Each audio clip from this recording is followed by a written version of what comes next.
Honorables collègues, nous ouvrons notre séance par le premier point à l'ordre du jour. Je demande au secrétaire général de nous donner lecture du premier point de l'ordre du jour.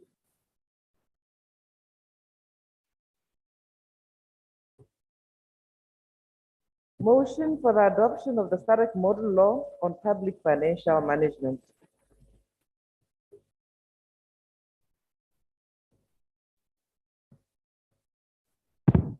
Effectivement, c'est la motion portant adoption de la loi type de la SADC sur la gestion des finances publiques.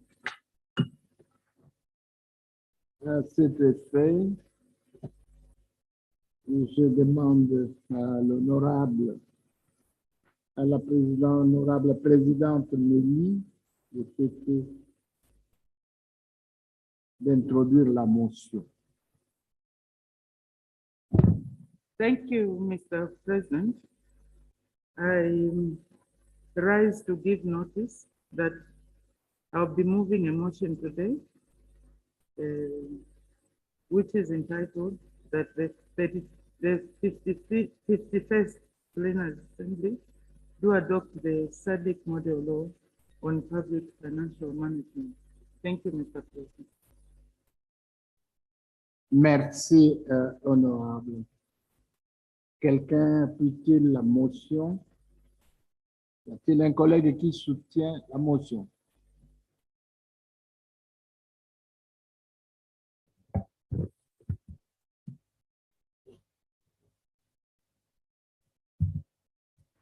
Oui, vous avez la parole. Merci, Monsieur le Président. Madagascar soutient la motion. Merci. Apologies, it is Malawi. It is Honorable Speaker Batani Hara. Thank you.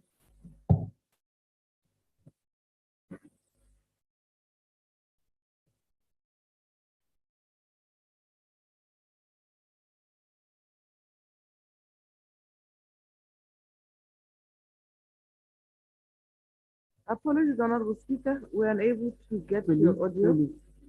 La tradition.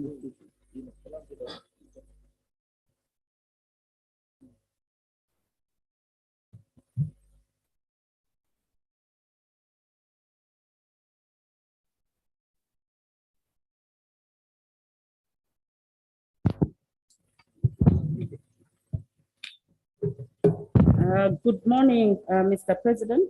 I rise to confirm that I will be seconding the motion that the 51st Plenary Assembly session adopt the SADC model law on public finance management. I beg to move.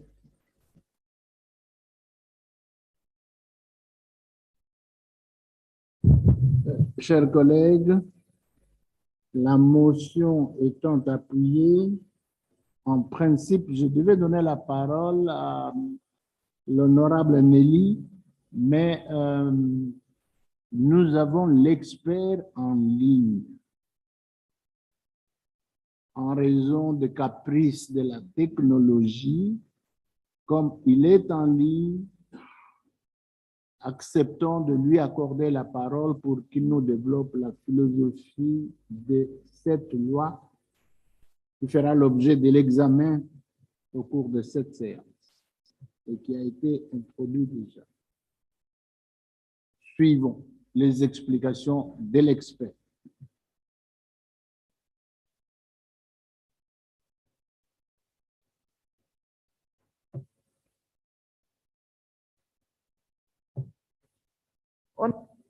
Honorable Greenberg, Dr. Greenberg, the President has invited you to take the floor. He's online. Good morning. Can I be heard in the room?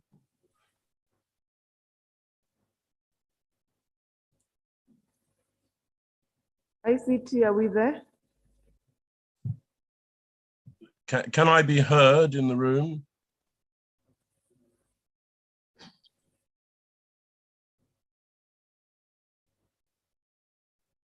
You may take the floor. Yes, I just want confirmation that people in the room are able to hear me. Yes, we are able to hear you. Lovely. Honourable Mr. President, thank you for inviting me to address the conference in plenary session on the methodology and philosophy of the model law that is before you today. I will keep my remarks brief, as the papers have been before delegates for some time, and I am, of course, happy to address any questions that the plenary session may wish to address to me. The methodology of the preparation of the model law is in parallel with the methodology that the SADC Parliamentary Forum has adopted for the preparation and implementation of model laws on other matters, including child slavery and other matters of social import. I was presented many months ago now with policy papers that had been approved at official level within. Apologies for the interruption. There's no French interpretation. Kindly give us a moment.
Dr. Greenberg, kindly proceed. Okay, can I be heard in the room? Kindly speak, and then we'll Yes, see if you can I be heard now in the room? Yes, in the room we can hear you. It's an issue of. Lovely, thank you. application. Honourable Mr. President, thank you for inviting me to present something of the methodology and philosophy of the model law on public financial management that is before the plenary session today.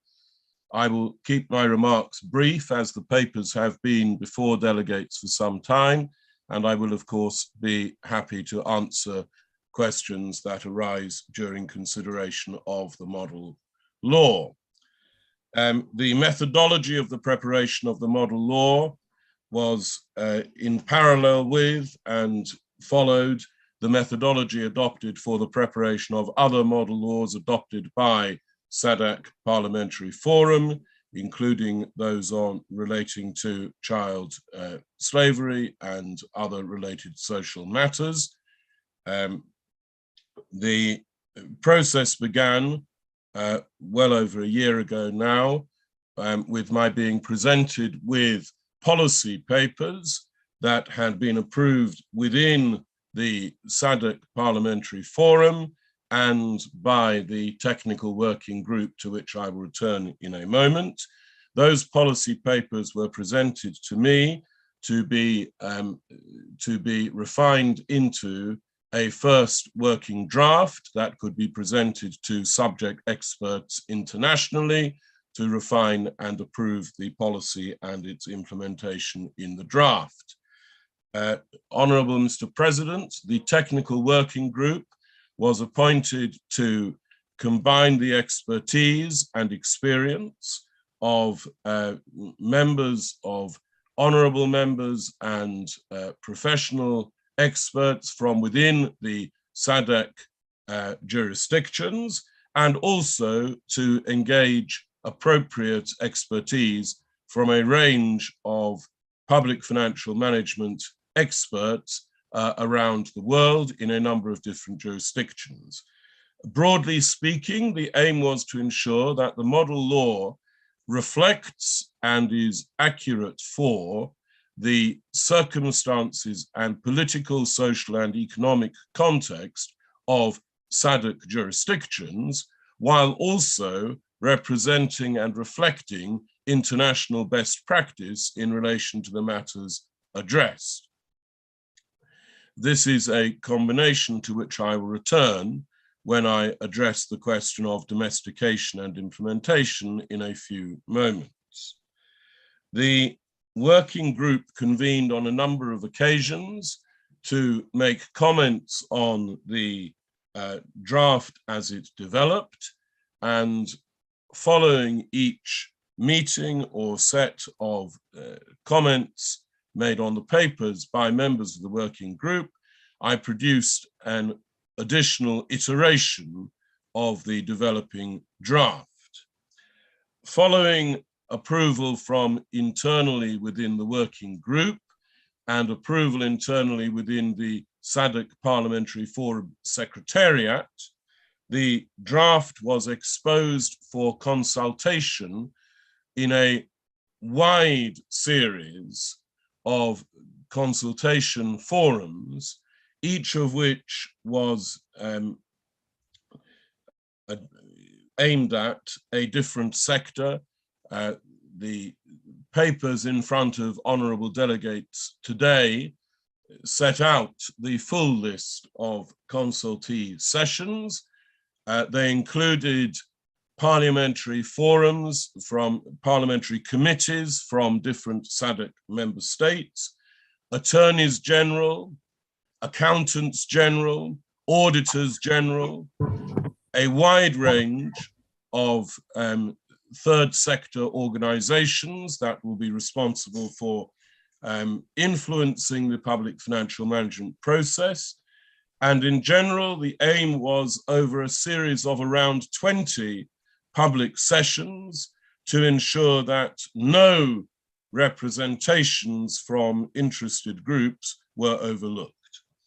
Following which, we carried out a further series of refinements of the draft, and in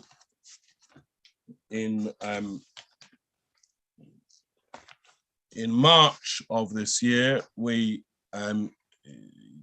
attended the standing committees meeting of SADC, at which further comments were discussed and approval of the draft was obtained. The methodology of the preparation of the Act has been explained. I think I have explained it sufficiently fully for honourable members and delegates to understand the way in which the process has been conducted. As to the philosophy of the draft,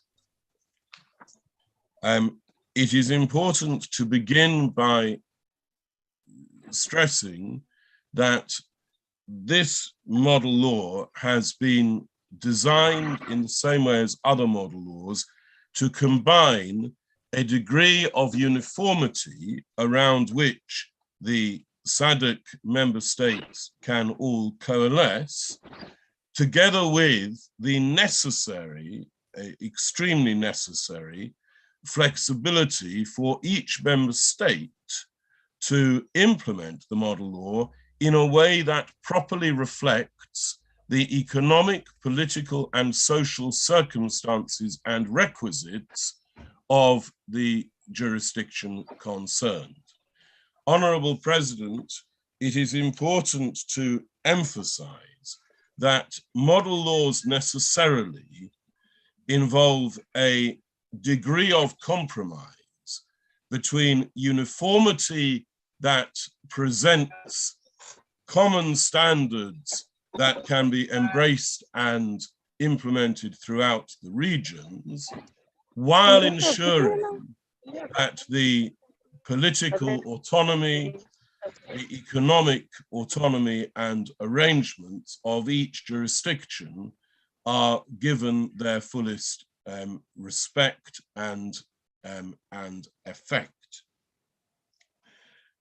For that reason, primarily, the model law focuses in particular on laying down principles and articulating policy desiderata that are to be implemented in the operation of the model law by each implementing jurisdiction. The aims and objectives of the model law are set out in Part 2, and they are designed to include not only the legislative common desiderata of each member state, but also to articulate the purpose of having a model law on this increasingly important area within the SADC regions. In particular, Clause 9 of the model law emphasizes the purpose of the Act, which is to foster accountability, transparency, independence, and modernity through the implementation of efficient and effective processes in raising public revenue, in controlling expenditure of public money and other public resources, accounting for receipts and expenditure, and parliamentary oversight. Mr. President, Honorable Mr. President, I stress that this is not merely part of the preamble. There is a preamble to the model law, as is common for all model laws, but Clause 9 is an operative provision of the law itself, to which the courts will give effect, and in the consultation meeting with judges of the region of SADC, the judges confirmed that the purpose clauses within the model law would be in accordance with the principles of administrative law, capable and proper of being implemented in the way that the SADC Forum intends. A common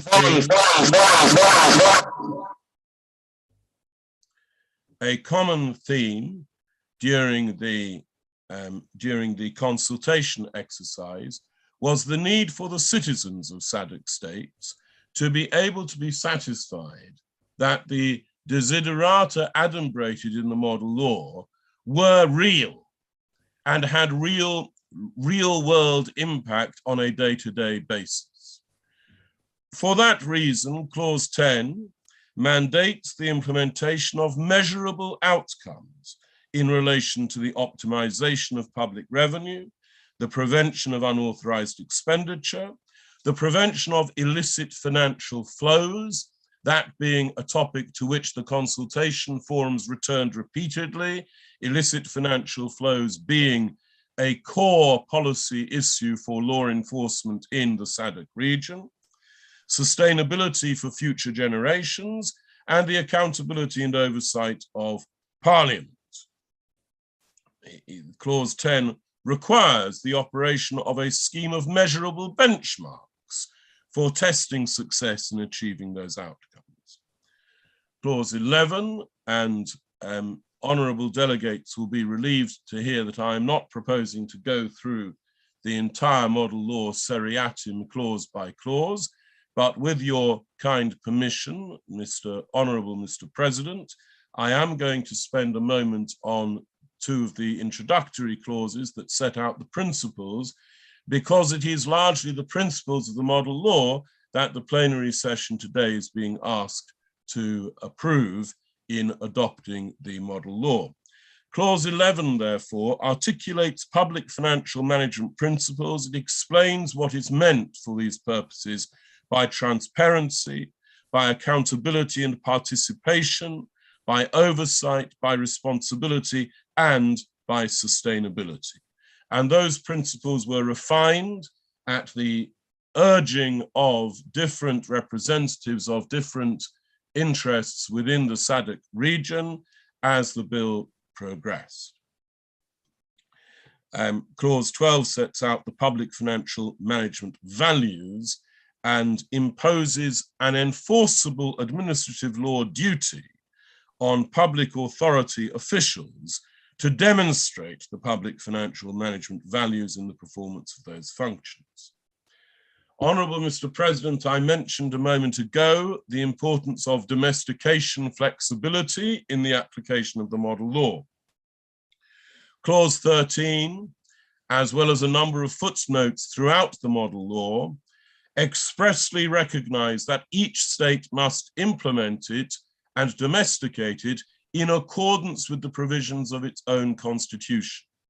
There are some jurisdictions that will not need to implement all the provisions of the model law because they have them already in their constitution or in other public financial management legislation.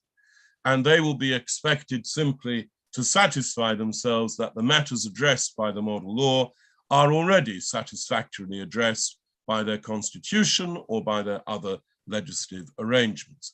This is an overarching mechanism against which SADC region member states will test their existing legislation to their own satisfaction. Honourable Mr. President, I do not propose to go through the other parts of the model law that are before you, together with the explanatory notes. I note that a number of representations were made during the passage of the bill through the consultation process, and those have been reflected, including representations made by international agencies, the United Nations human rights agencies, as a result of which human rights has a more prominent focus in different parts of the bill than it did originally.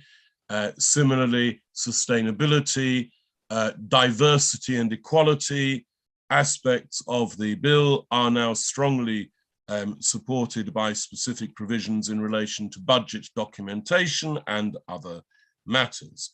Parliamentary control remains at the centre of the bill, as does the independence of the auditing arrangements of the Auditor General and the Public Accounts Committees in each jurisdiction. At an early stage of the consultation process, I was asked to enhance these express representation, the express provisions about independence of the audit functions within the bill, and that has been done in a number of different ways. I mention finally only that the model law makes provision in respect of cryptocurrencies, that being something that was urged as a priority by the technical working group at an early stage, as well as there being now a specific clause on illicit financial flows, as well as other international commitments and projects. I finally note that after the adoption meeting in March and April, 2 representations were received from honourable delegations from specific regions. We received representations from the Parliament of the Republic of South Africa, and also equally helpful representations from the delegation from Tanzania. And I just wish to make a couple of observations in relation to those submissions that were received at a late stage of the development of the model law. As to the public debt, delegates will see that there is a part in the model law that deals entirely with the processes of government borrowing. Part 8, including classification of public debt in a wide way to include all liabilities and contingent liabilities of the state, a debt management strategy, committees, a process of borrowing arrangements and authority that triggers a scrutiny process within each jurisdiction. I feel it necessary, Honourable Mr. President, to point out, in order to avoid misunderstanding, the purpose of the part on public debt is not to impose substantive caps or ceilings on public debt.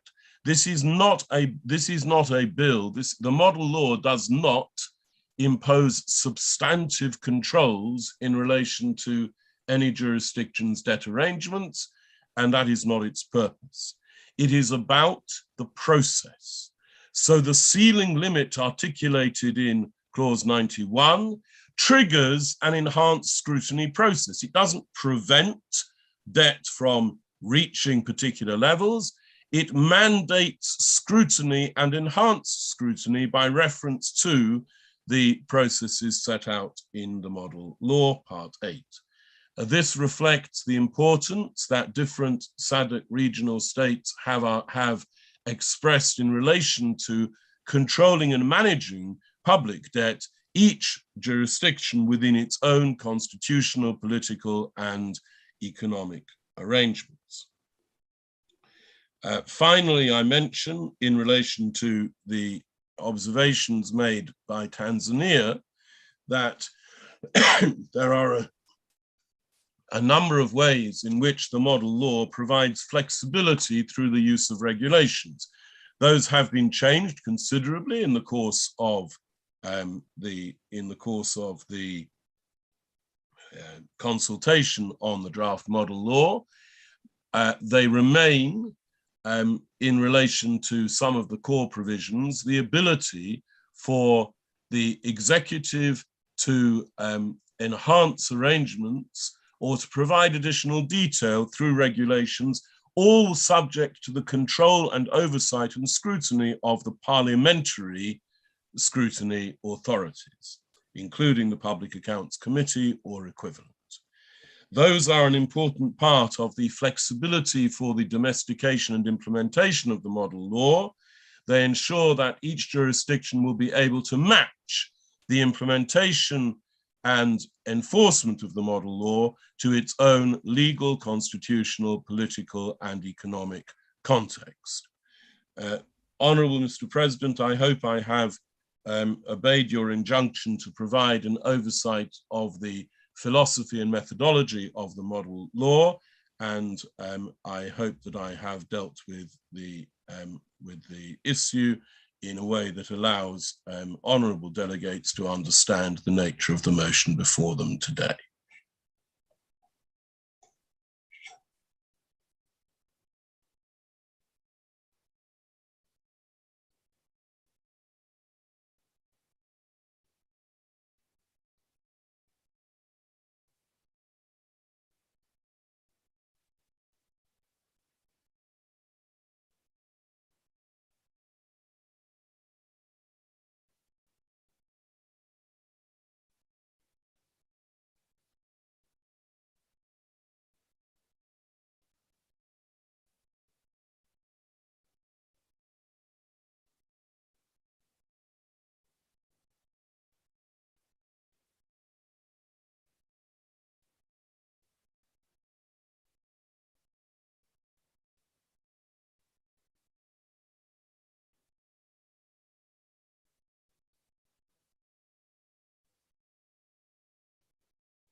are aware there is a multiplicity of legal and regulatory gaps across SADC member states which impede sound public financial management. Most SADC countries have such lacuna in their public financial management systems in one form or another. Some of the common ones are the limitations in the scope of the mandates of parliaments in terms of oversight of public resources, in particular, the lack of scrutiny over the financial operations of parastatals and other public bodies. Corollary to this is the fact that even where the legislature identifies wrongdoing and recommends corrective action to curb poor financial management, no action is taken on those recommendations by the relevant authorities.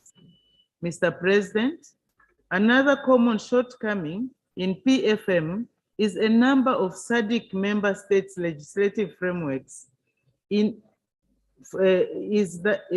legislative framework is the inadequate regulation and oversight of public debt, whereby the executive is empowered to contract public debt of any amount without the approval of the legislature.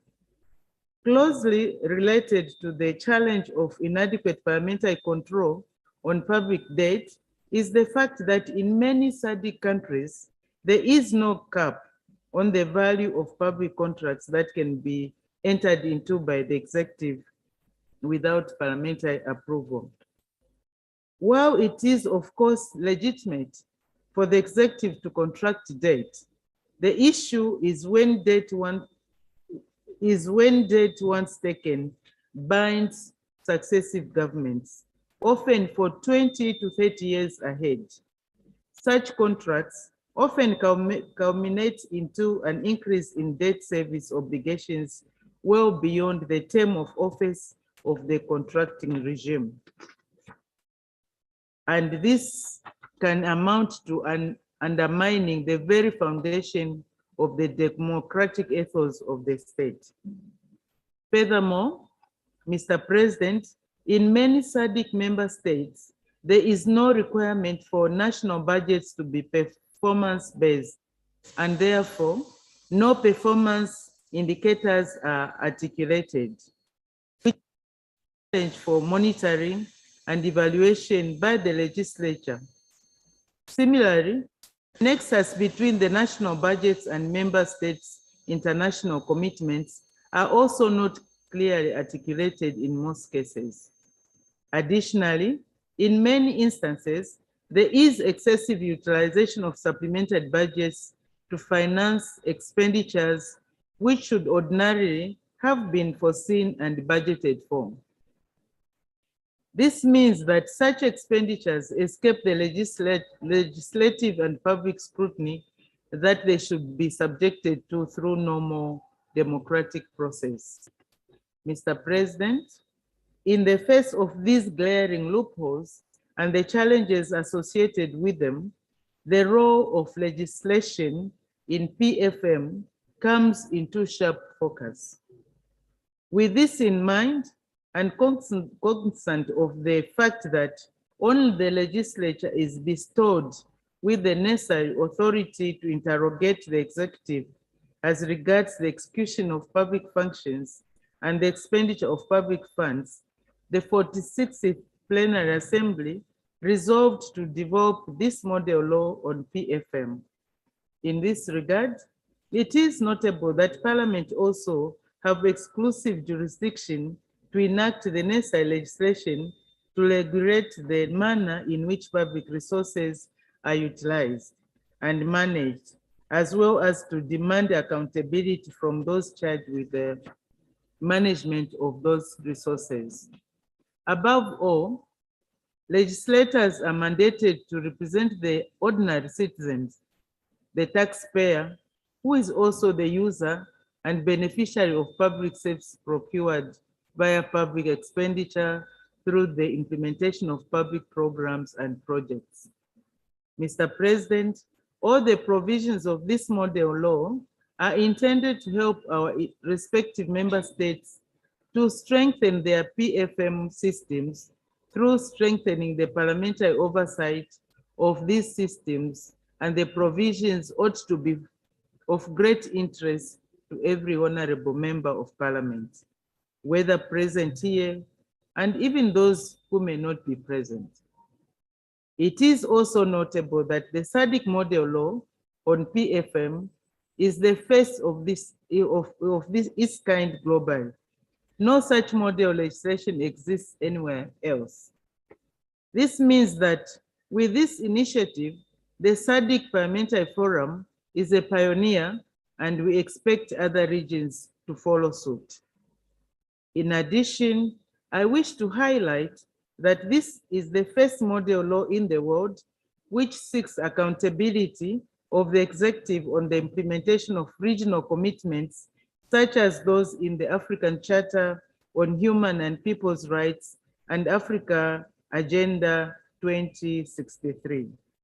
According to the provisions of the model law, there is need for budget documents to reflect how regional commitments and strategies will be fulfilled, even if this is done in a separate annex that is tabled with the usual budget information. In this way, information will be readily made available to the public instead of stakeholders having to request for information about compliance with regional commitments and treaties. Allow me at this juncture, Mr. President, to just briefly highlight some of the provisions of the SADC model law on PFM. 1, Part 6, Parliamentary Control. This part, inter alia, introduces the parliamentary engagement principle, whereby Parliament may utilize the full range of mechanisms available for the purpose of overseeing the public financial management process. It also provides for the use of experts to assist parliamentary committees in dealing with matters of public financial management. Further, it has provisions on the development of electronic systems in detecting and reporting irregularities and provisions to ensure the attendance of witnesses, in addition to emphasizing the independence of the Auditor General. 2, Part 8, Governing borrowing, government borrowing. This part notably calls for the transparency in public debt. It also specifically categorizes debt owed by statutory corporations and local authorities as public debt. The part further proposes the establishment of an independent debt management committee to oversee debt contraction and management. Third, Part 12, Cryptocurrencies. Interestingly, the model law includes provisions on cryptocurrencies in Part 12, even though there is no record of any SADC member states participating directly in these types of transactions. In this regard, the model law, inter alia, introduces the overarching cryptocurrency principle and the specific regulatory cryptocurrency principles.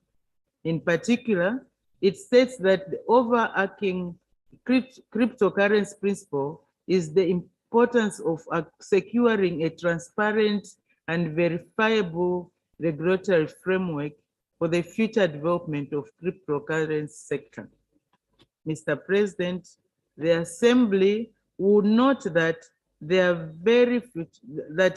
very futuristic provisions, but they are necessary as the global economy is interlinked and SADC member states are part of the global financial system, in which countries which are recognizing and regulating cryptocurrencies are also players. Mr. President, the benefits of a strong and functional PFM system hardly need elaboration. Let me simply state that a strong and functional PFM system would lead to an improved investment climate in the individual member states and in SADC region in general.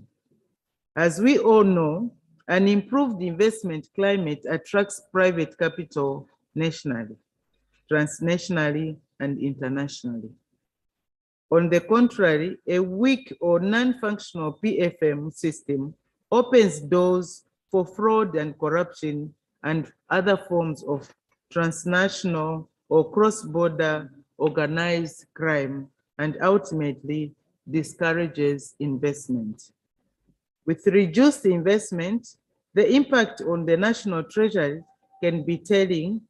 Most SADC member states will struggle to mobilize adequate revenue to meet public expenditure and therefore will be unable to meet the demand for public services. This ultimately leads to failure in public service delivery, and in many cases, countries are likely to end up in the trap of unsustainable debt with all its attendant challenges which perpetuate poverty among citizens.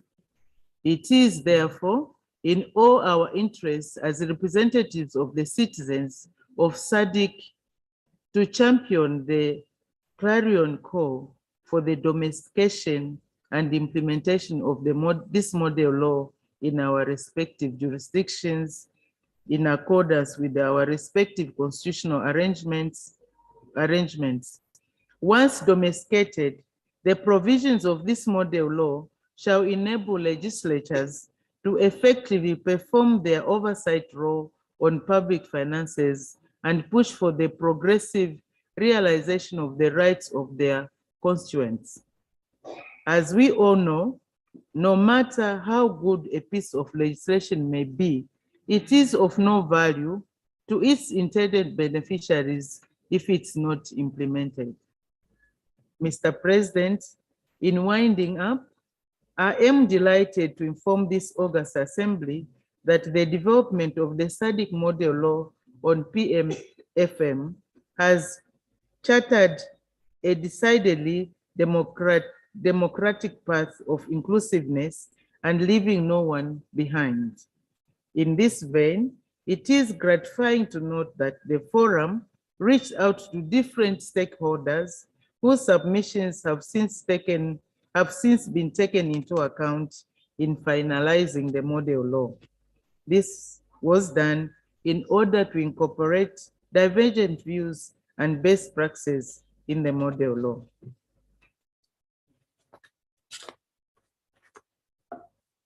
In this regard, this August Assembly will be pleased to learn that stakeholders ranging from PFM practitioners, parliamentarians, auditor generals, judicial officers, prosecutors, representatives of central banks, bank governors, police, legal practitioners, ministries responsible for finance, governance and anti-corruption, accountants general, as well as academic institutions were invited to share the expertise and experience so as to enrich the content of the model law.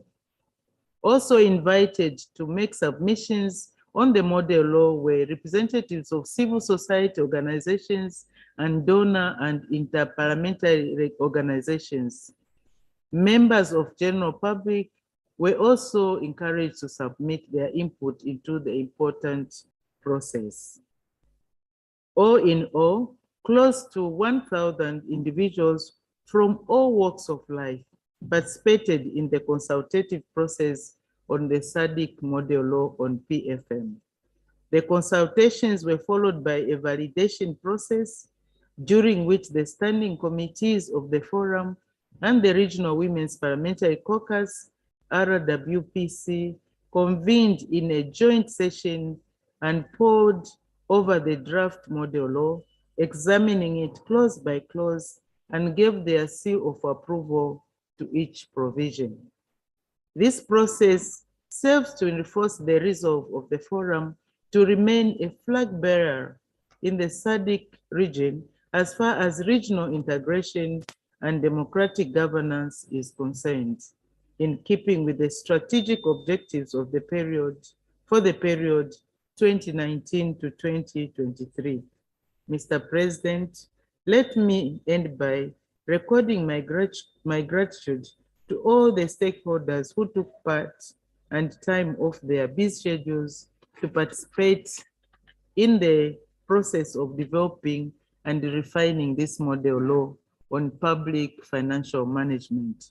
The members of the technical working group who rendered their expert support to the process in numerous ways, and all members of Parliament who made input into the model law, both during the consultative process and the validation meeting. Allow me to also pay tribute to our Secretary General and her team for their excellent facilitation role throughout the entire process, including today's proceedings. Mr. President, I beg to move.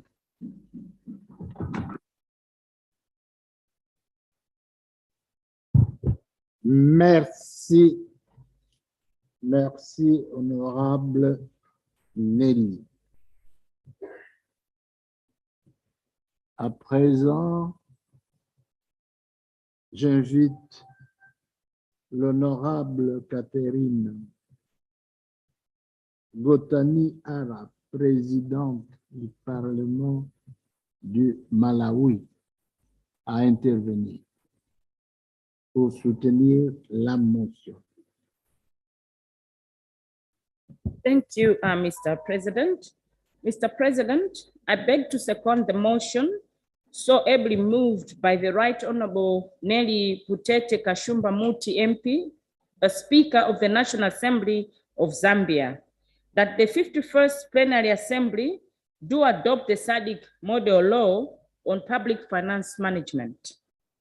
Mr. President, in seconding this motion, allow me to state that I am confident that we are all on one mind, that by virtue of their mandate, legislatures have a sacrosanct duty to pursue the improvements of the quality of life of the citizens they represent. There are many ways to do this, but one of the most effective ways is by ensuring prudential planning and utilization of public resources to attain various public aspirations. Mr. President, such public aspirations include commitments encapsulated in regional and international instruments such as the Sustainable Development Goals, SDGs, the 1990 targets to eradicate HIV/AIDS and by 2030, the implementation of regional strategies such as the SADC SHR Regional Strategy 2019 to 2030, or the SADC Regional Strategy for HIV prevention, treatment and cure and care of SHR among key populations 2018, the mainstreaming of gender through gender-based budgeting, universal health coverage, regional objectives such as Africa Agenda 2063, and provisions contained in human rights treaties, such as those providing for the right to health and housing, gender-related treaties, such as the African Charter on Human and People's Rights, and its corresponding protocol on the rights of women in Africa, the Maputo Protocol, the International Covenant on Civil and Protocol and Political Rights, and the International Covenant on Economic, Social, and Cultural Rights, among others. Suffice to say, Mr. President, that the objectives and targets of these regional and international commitments must be incorporated into domestic policy and legislation, and more critically, into the annual national budgets and sufficient funding allocations made towards the attainment if they are to be progressively realized. As honorable members are aware, legislation and annual budgets are adopted by the legislative arm of government, and therefore, to that extent, parliamentarians are gatekeepers in the attainment of these aspirations. In addition, through its oversight mandate, the legislature is empowered to advocate for policies and administrative process necessary for the realization of these commitments to be put in place. Mr. President, the underlying reasons behind the development of model laws is that these instruments will set benchmarks or standards, and member states will draw upon these standards as a guide in their legislative reform efforts. Given the important role of legislation, model laws are therefore a critical tool for the improvement of the livelihoods of our people. Once this tool is in our hands as parliamentarians, we are mandated to fully employ it in the pursuit of the interests of the people we represent. We therefore cannot allow the process to end at development of the model laws. We need to ensure that the adoption process is followed by domestication and implementation of the provision of the model laws, if our people are to benefit in any measure from such a brilliant initiative. Mr. President, in light of the foregoing, therefore, it is laudable that SADC Parliamentary Forum is effectively utilizing its mandate as a regional parliamentary body to formulate normative standards in the form of model laws, which SADC member states could adopt or adapt in keeping with their domestic context. The forum has indeed carved itself a place as a trailblazer in the development of model laws covering various thematic areas. Notably, the forum has developed four other model laws, these being the model law on HIV and AIDS, the model law on eradicating child marriage and protecting children already in marriage, the model law on elections, and the model law on gender-based violence. The forum has also developed and adopted the minimum standards of key populations. Mr. President, there is no doubt, and it is now well documented, that the forum is one of the few parliamentary organizations globally that has developed model laws to act as normative frameworks in an effort to improve the legislative landscape in the region. Today, the forum is yet again recording another milestone by spearheading the formulation of the model law on public finance management. Let me emphasize that no such model legislation exists anywhere in the world at the moment, making the SADC model law on public finance management a global first, and I repeat, a global first. In this light, I have no doubt that honorable members will agree with me that the forum is indeed not only a leader, but also a torchbearer. Mr. President, it is common cause that the management of public finance across SADC member states continues to face various challenges such as corruption, misappropriation, overspending, and other forms of illicit financial flows. In particular, the challenge of revenue leakage has been exacerbated by other vices such as tax evasion, tax avoidance, rent-seeking behavior, and transfer pricing. All these negatively affect the ability of SADC states to deliver quality public service, reduce poverty, and make a better life for their people. While SADC member states have been undertaking various reforms to strengthen their public finance management systems, poor financial management is still prevalent, as demonstrated by the low number of clean audits across government departments, agencies, and other public institutions at both local and national government levels. In addition, the legal framework governing public finance continues to be flouted with impunity against the backdrop of shrinking economies and general financial resource constraints in the region. We now face the compounding impact of the economic effects of COVID-19 pandemic. In these premises, poor public financial management is a real threat to public service provision and efforts to realize the human rights of ordinary citizens in our respective countries.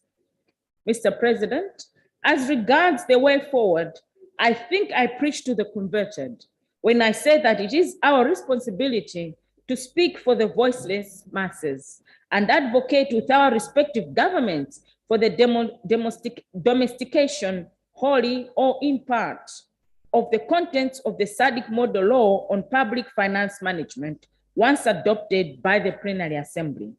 In fact, our representation role requires us to be steadfast and innovative and work towards ensuring that the process goes even beyond domestication to full implementation in our respective jurisdiction.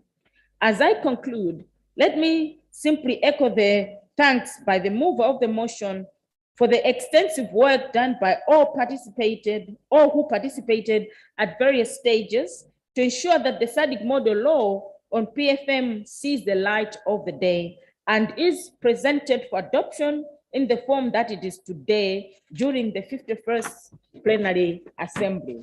Mr. President, I beg to second the motion. Thank you.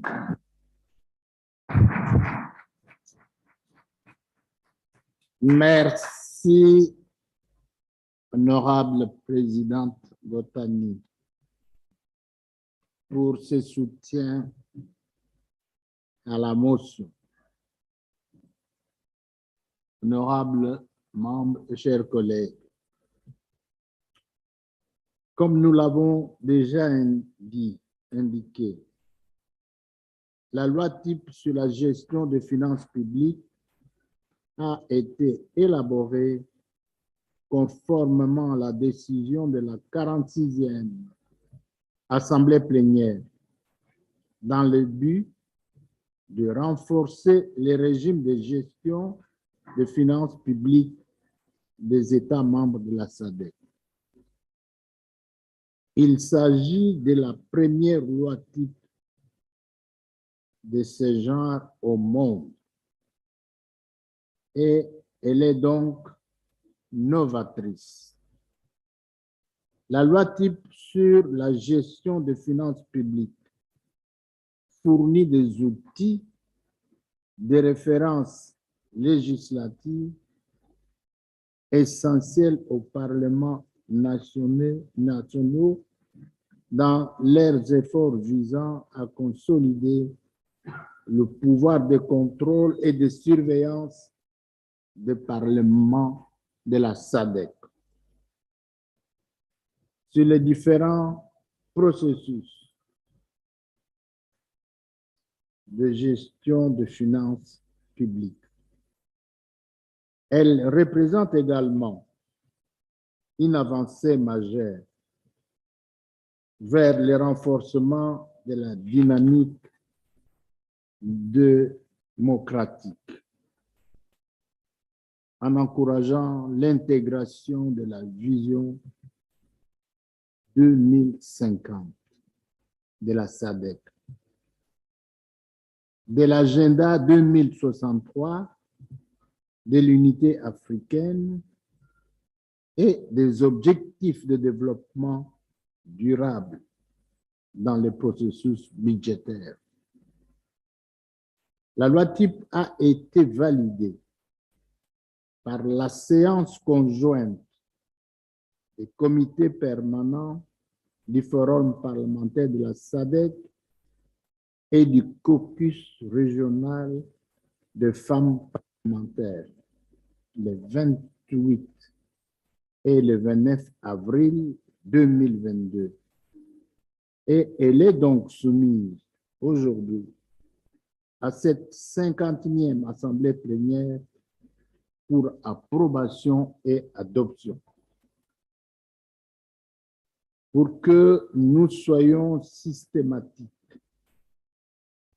je souhaite indiquer que nous allons examiner la loi type en allant partie par partie et section par section.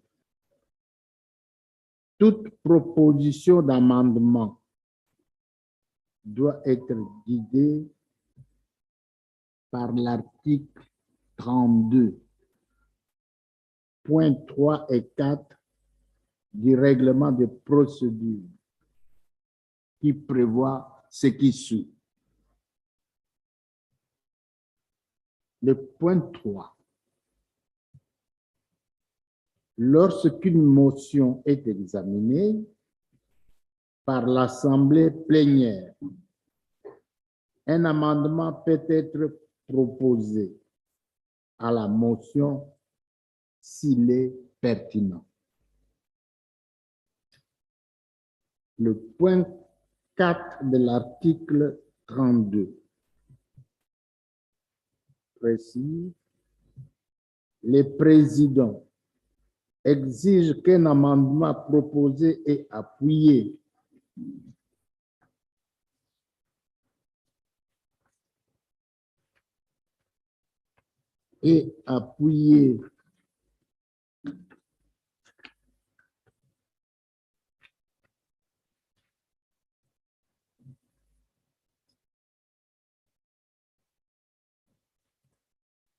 lors de l'Assemblée plénière soit fait par écrit pour son motionnaire et remis à la secrétaire générale. Cela signifie que si un amendement est proposé, cet amendement doit être appuyé. La proposition d'amendement doit également être rédigée et remise à la secrétaire générale.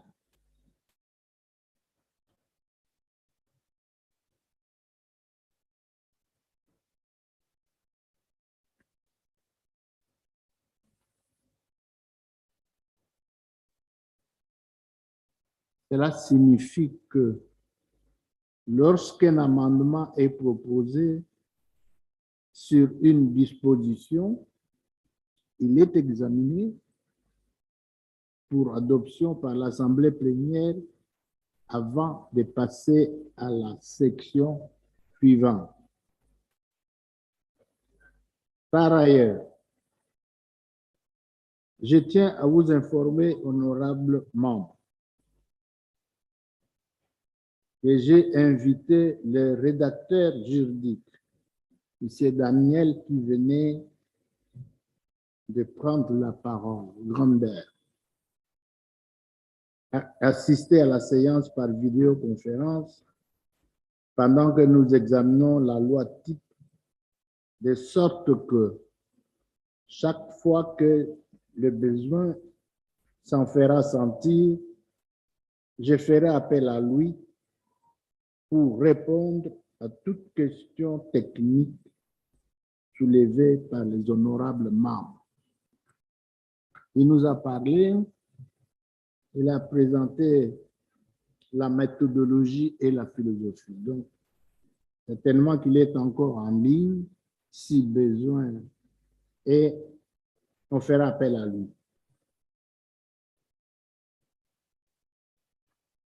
Les collègues qui souhaitent débattre de cette motion sont invités à suivre la procédure habituelle,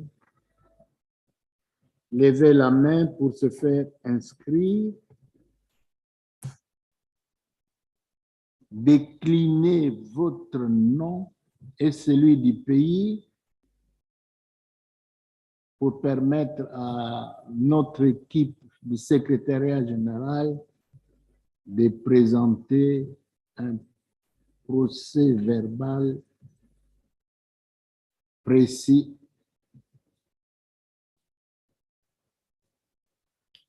et vous avez 5 minutes chaque fois que vous aurez la parole. Je vous en prie, soyez précis, concis. Donc, bref.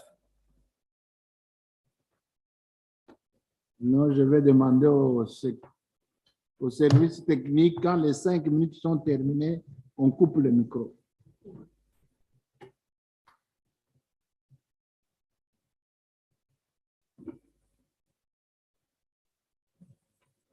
Alors, je ne sais pas si vous avez un autre document. Madame la secrétaire, je n'ai un document. I have a point of order.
Honorables membres, donc, en fait, il n'y a pas de débat.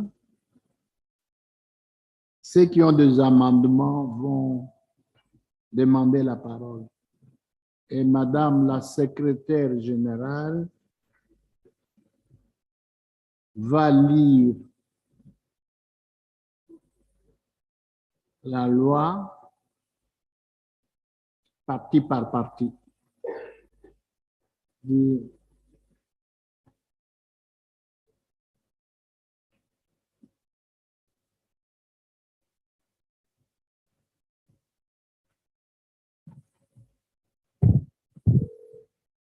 Thank you, Honorable President. Any comments on part one?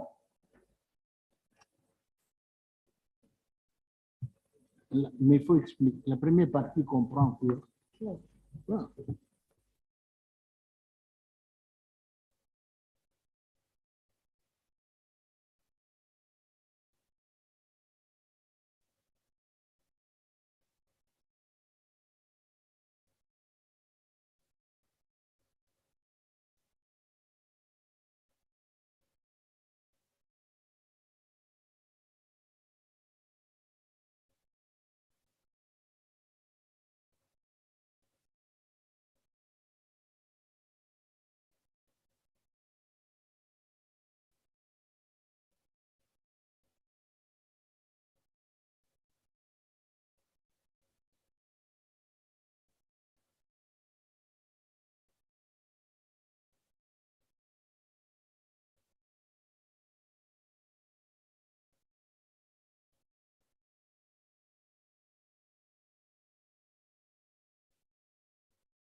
Mr. President, point of clarification.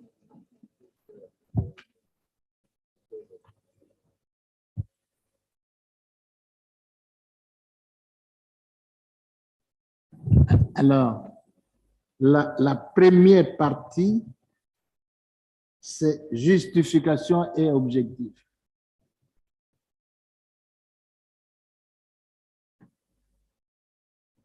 Point of clarification, Mr. President. Oui? Yes. Thank you. I was asking myself from the presentations we have heard, but also from the expert we listened to this morning, I am under the impression that the members of all the committees from our respective countries had already gone through every other provision of this model law. So this plenary, I think, wouldn't go back, start going through every other provision. I think, Mr. President, your plenary should be asked the same way we do with the other reports, because we have had this model law in case anybody has any afterthought, maybe. But I think all the processes were done properly. So I don't think this plenary should be going through every other provision and then close by close with the explanation. We have read it, we have listened to the motion. I think we should agree, you ask all of us together as a plenary so that it's proper in the records that we actually passed it on this plenary. But I don't think we have to go through the process again. Thank you, Mr. President.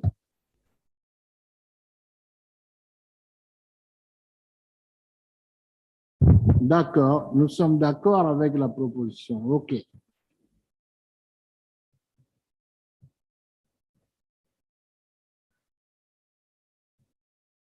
S'il n'y a pas d'amendement,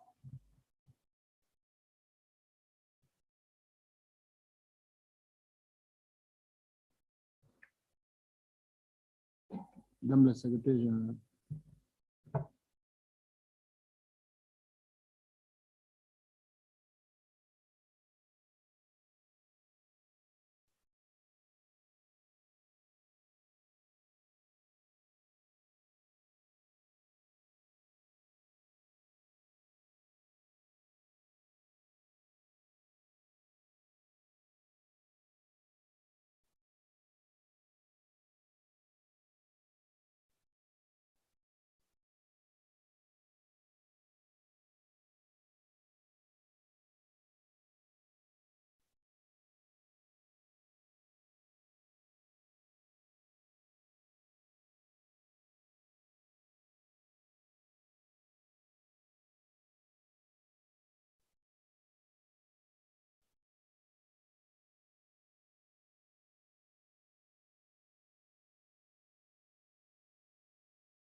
Honorable membre,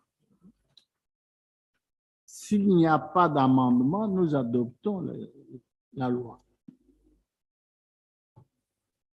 Y a-t-il d'amendement? Il y a un amendement. Personne n'a d'amendement. Nous adoptons la loi.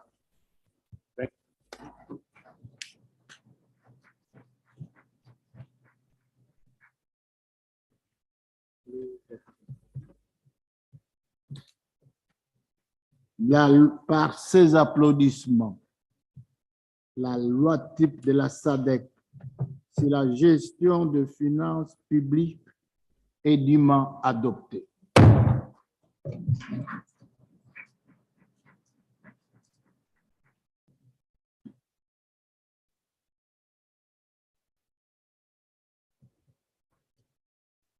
Nous passons à l'étape de déclaration de solidarité des partenaires sur l'adoption de la loi type de la SADC sur la gestion des finances publiques. Conformément à la règle de procédure, article 44.5, j'ai invité les observateurs de diverses organisations régionales et internationales qui ont travaillé avec les forums parlementaires de la SADC pendant l'élaboration de la loi type de la SADC sur la gestion des finances publiques à prononcer de déclarations de solidarité à cette occasion historique de l'adoption de cette importante loi type par la 51e Assemblée plénière. J'invite maintenant les observateurs suivants à faire leur déclaration. Monsieur Johnson Braganza, directeur exécutif, Forum et Réseau africain sur la dette et le développement. Monsieur Johnson, vous avez la parole.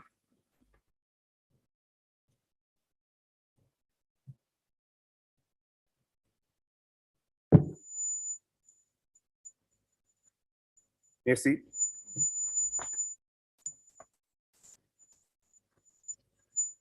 The SADC Parliamentary Forum President and Speaker of the National Assembly of the Democratic Republic of Congo, the Right Honorable Christophe Mboso Ndokia Pwanga, the Secretary General of the SADC Parliamentary Forum, Ms.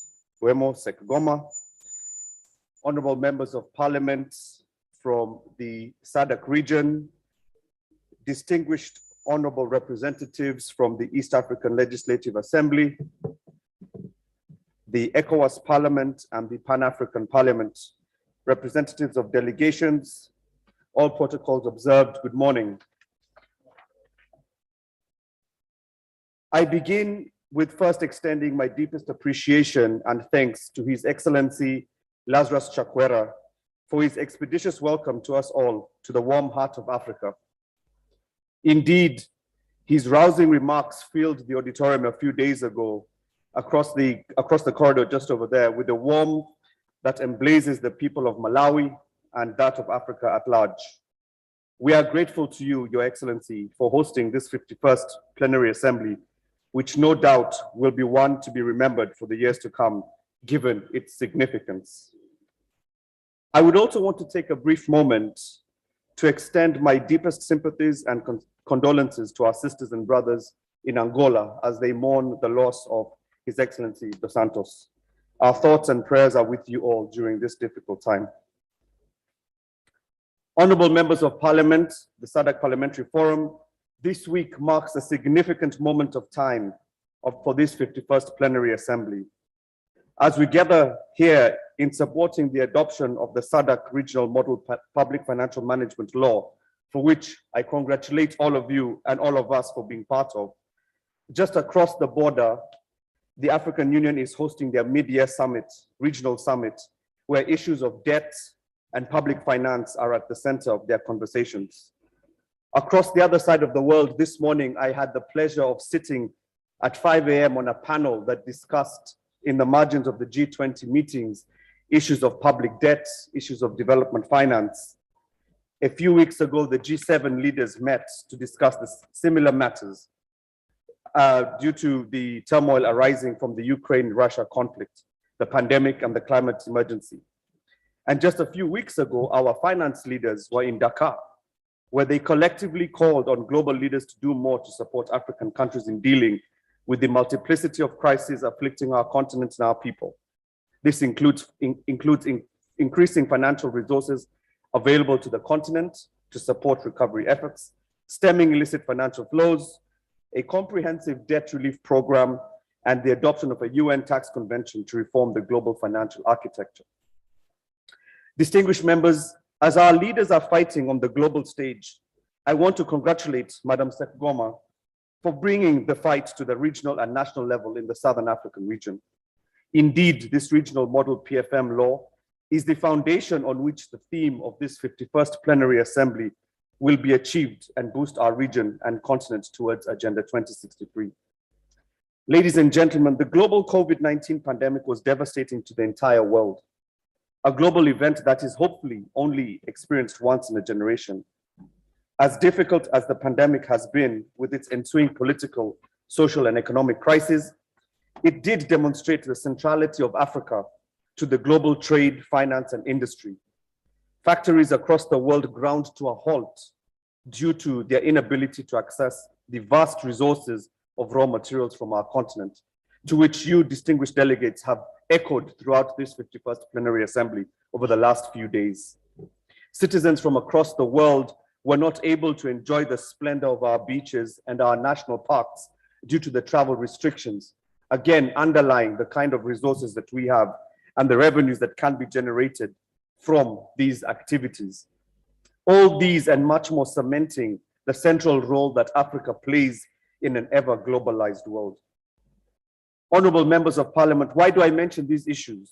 Well, for the simple reason that this regional model PFM law lays the foundation for the SADC region and Africa at large to regain its political, economic, and social agency when it comes to generating, managing, and utilizing its natural and financial resources, something that we have debated and discussed through this entire week and its importance.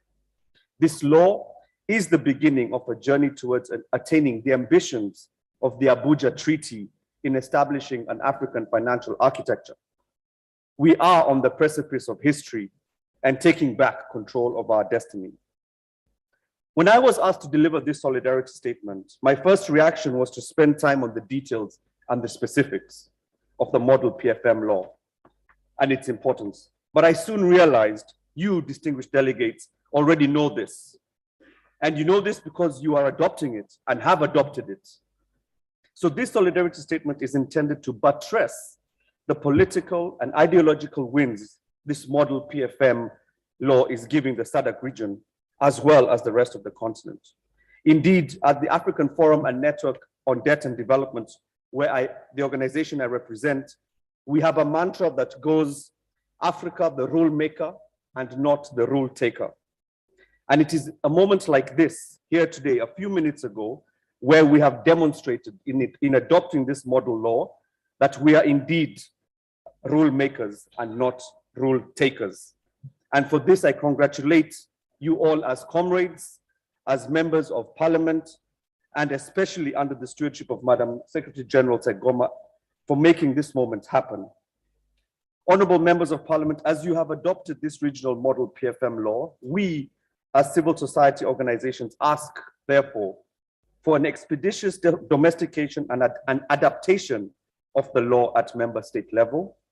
And in keeping with the example set by SADC PF of an inclusive and consultative process in its domestication and adaptation. In so doing, not only are we renewing the social contract between citizen and the state, we are renewing our commitment to stop the bleeding of all financial resources, capital flight, and illicit financial flows from leaving our region and our continent that pushes us further into indebtedness. As I conclude, distinguished delegates and members, I want to express my sincere appreciation to the Secretary General and her entire team at the Parliamentary Forum for involving civil society to be part of this journey. And it is this time when civic space is at a premium, you, Madam SG, have found it in your sphere to create space for our voices. And for this, we are truly grateful. Your Excellencies, honorable members of Parliament from across the continent, representative delegations, citizens and comrades of this continent, I congratulate you all on the adoption of this SADC model PFM law. And today we will mark it as a day when we truly demonstrated Africa as a rule maker and not a rule taker. Zikomo, asante sana, obrigado, tentatenda, merci, thank you.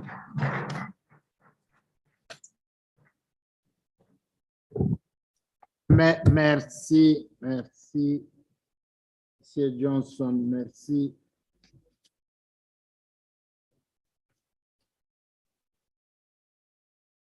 À présent, j'invite Madame Abigail Noko, représentante régionale du Bureau régional du Haut Commissariat aux droits de l'homme pour l'Afrique australe.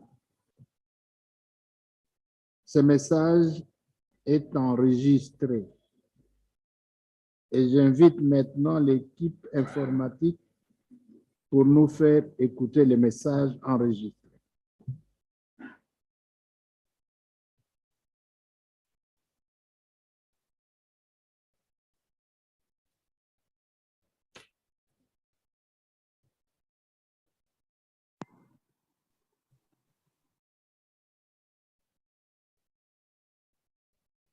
The SADC Public Financial Management Model Law aims to empower SADC national parliaments to conduct their legislative, budgetary, and oversight functions for public financial management to be transparent.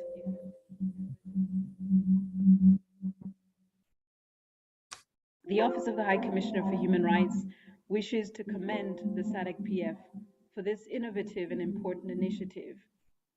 In light of persistent levels of inequality in the SADC region, proper financial management that is congruent with international and regional human rights standards is crucial to address inequality and poverty while simultaneously making progress on sustainable development outcomes.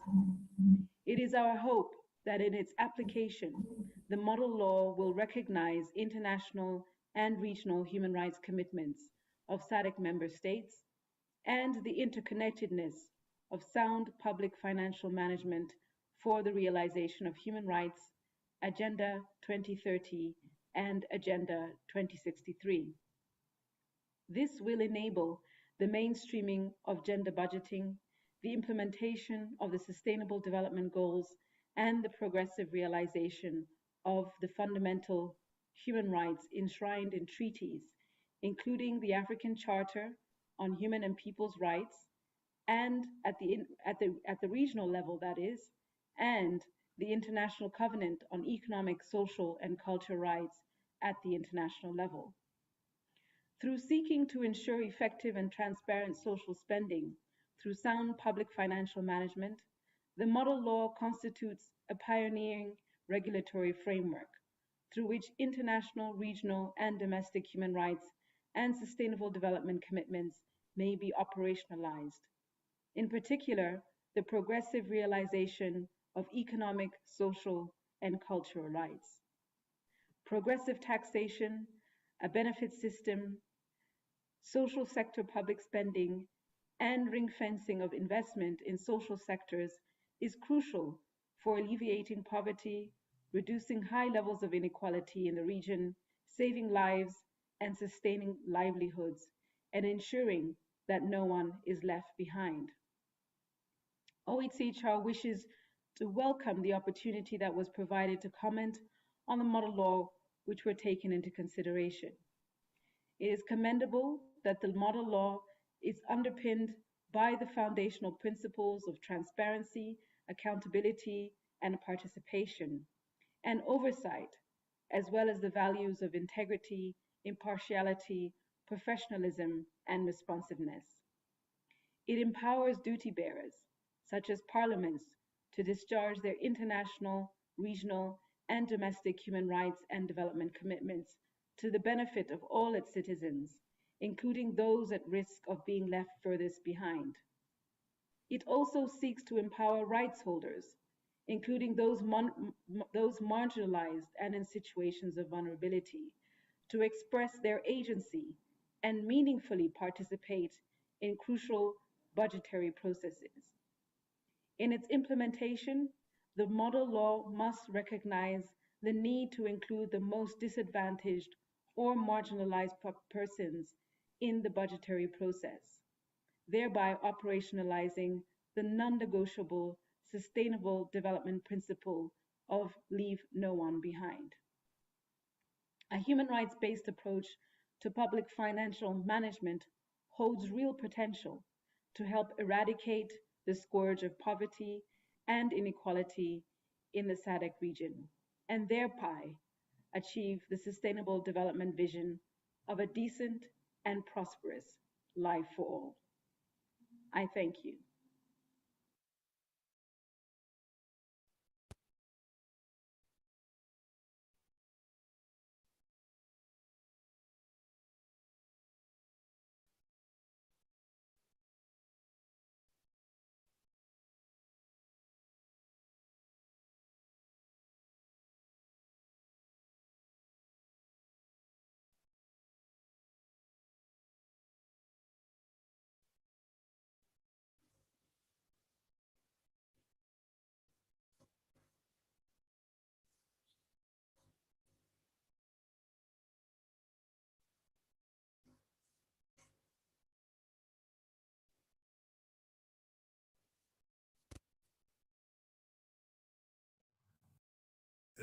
key partner to the SADC Parliamentary Forum for many years.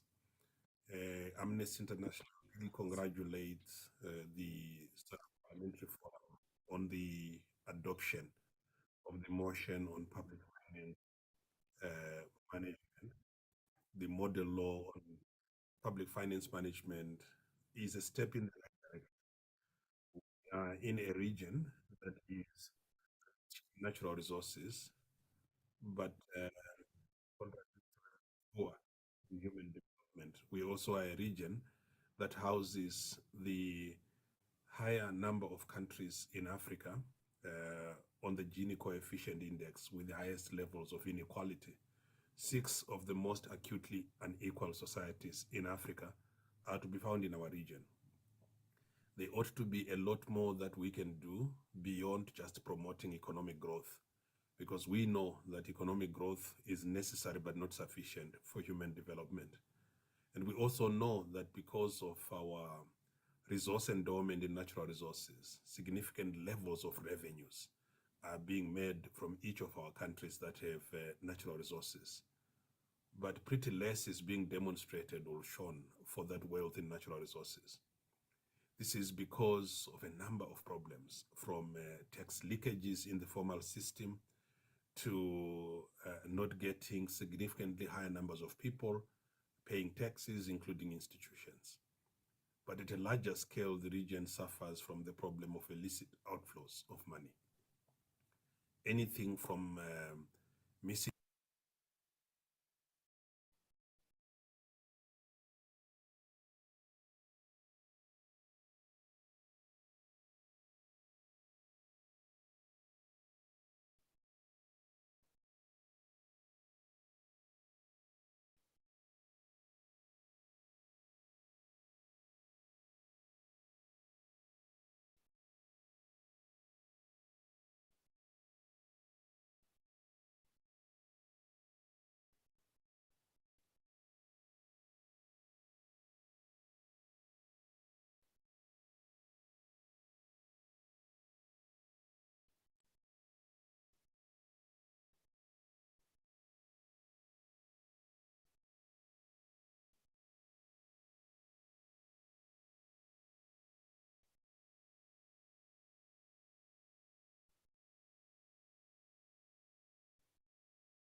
lecture de ce deuxième point prévu à l'ordre du jour.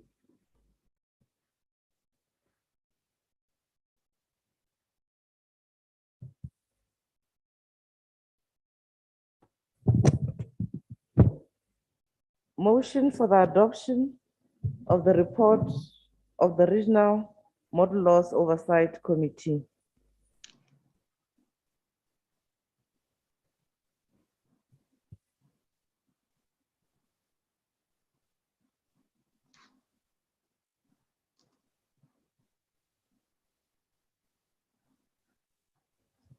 Oui, effectivement, il s'agit de la motion portant adoption du rapport de la réunion du conjoint du comité permanent de l'alimentation, de l'agriculture, des ressources naturelles et du comité permanent de l'industrie, des finances. Mais nous avons adopté ça hier. Non? Madame la secrétaire générale.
Je repasse à Madame la secrétaire générale pour donner la lecture du deuxième point inscrit à l'ordre du jour.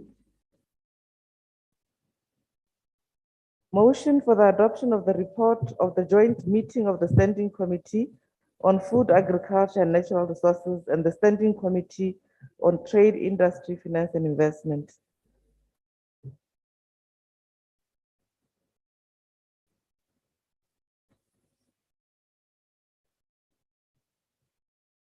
Merci, Madame la secrétaire générale.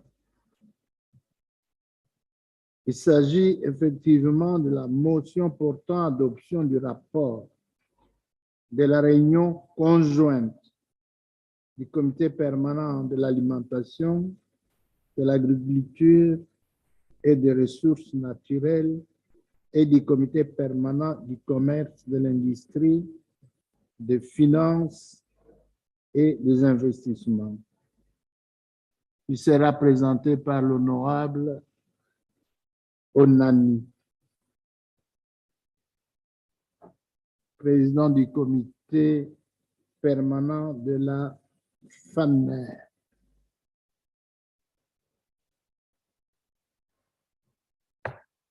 Honorable Anani, introduisez la motion. Vous avez la parole. Thank you very much, Mr. President, and good morning to the whole House.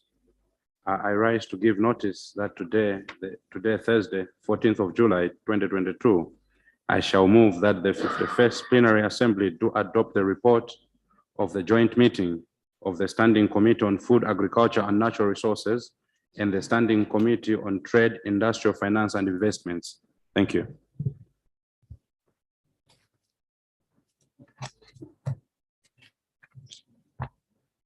Merci. Y a-t-il quelqu'un qui appuie la motion?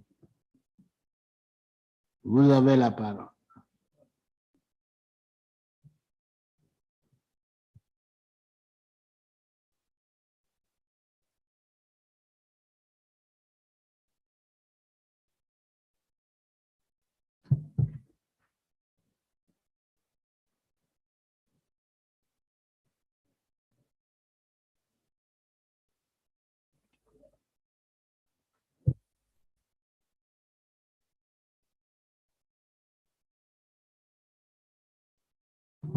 The seconder for the motion.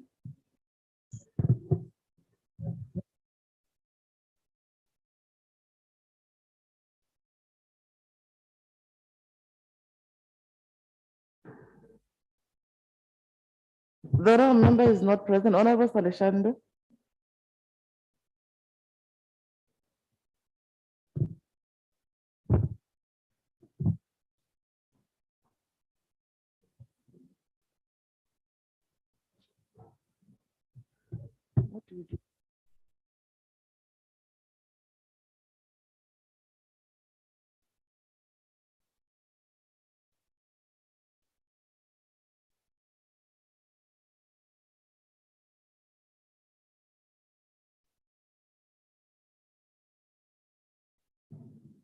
Alors, nous demandons à l'honorable Anani de présenter la motion.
Nous passons au troisième point.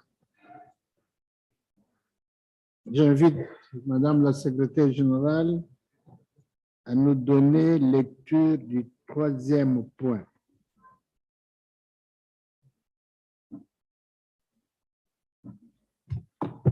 Motion for the adoption of the report of the Regional Parliamentary Model Laws Oversight Committee.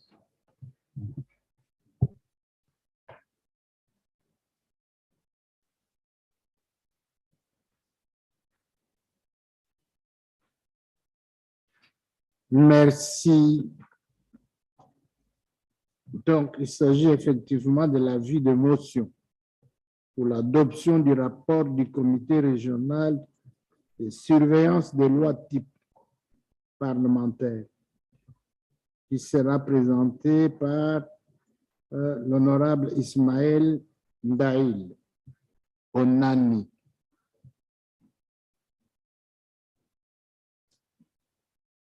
Je demande à l'honorable Onani d'introduire la motion. Thank you very much, Mr. President. Once again, I rise to give notice that today, Thursday, 14th of July, 2022, I shall move that the 51st Plenary Assembly do adopt the report of the Regional Parliamentary Model Laws Oversight Committee. Thank you.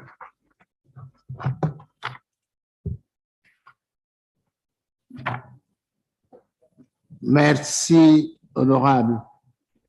Y a-t-il quelqu'un qui appuie la motion?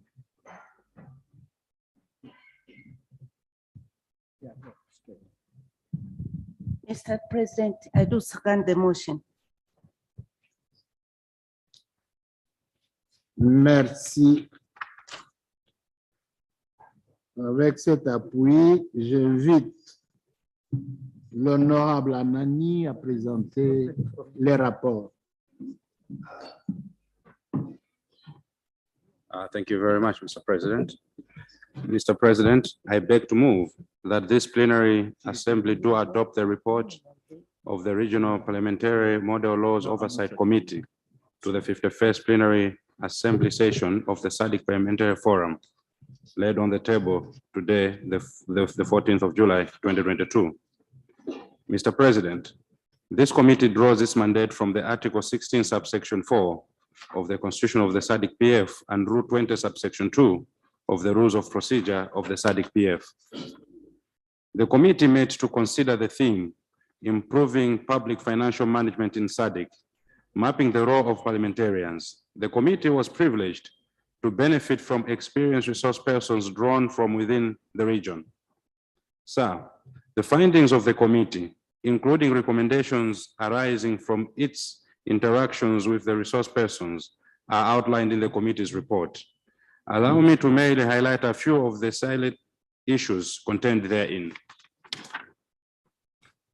During the meeting, the committee received a presentation on the mapping exercise to brainstorm on advocacy and give the green light to the Secretariat for the development of a scorecard on public financial management once adopted its adoption. The presentation was delivered by Mr. Rogers Kendia, Policy Officer at Tax Justice Network Africa.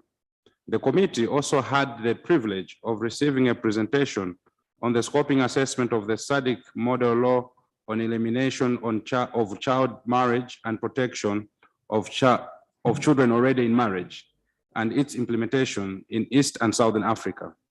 This presentation was done by Dr. Sheen Crawford on behalf of UNFPA and Equality Now.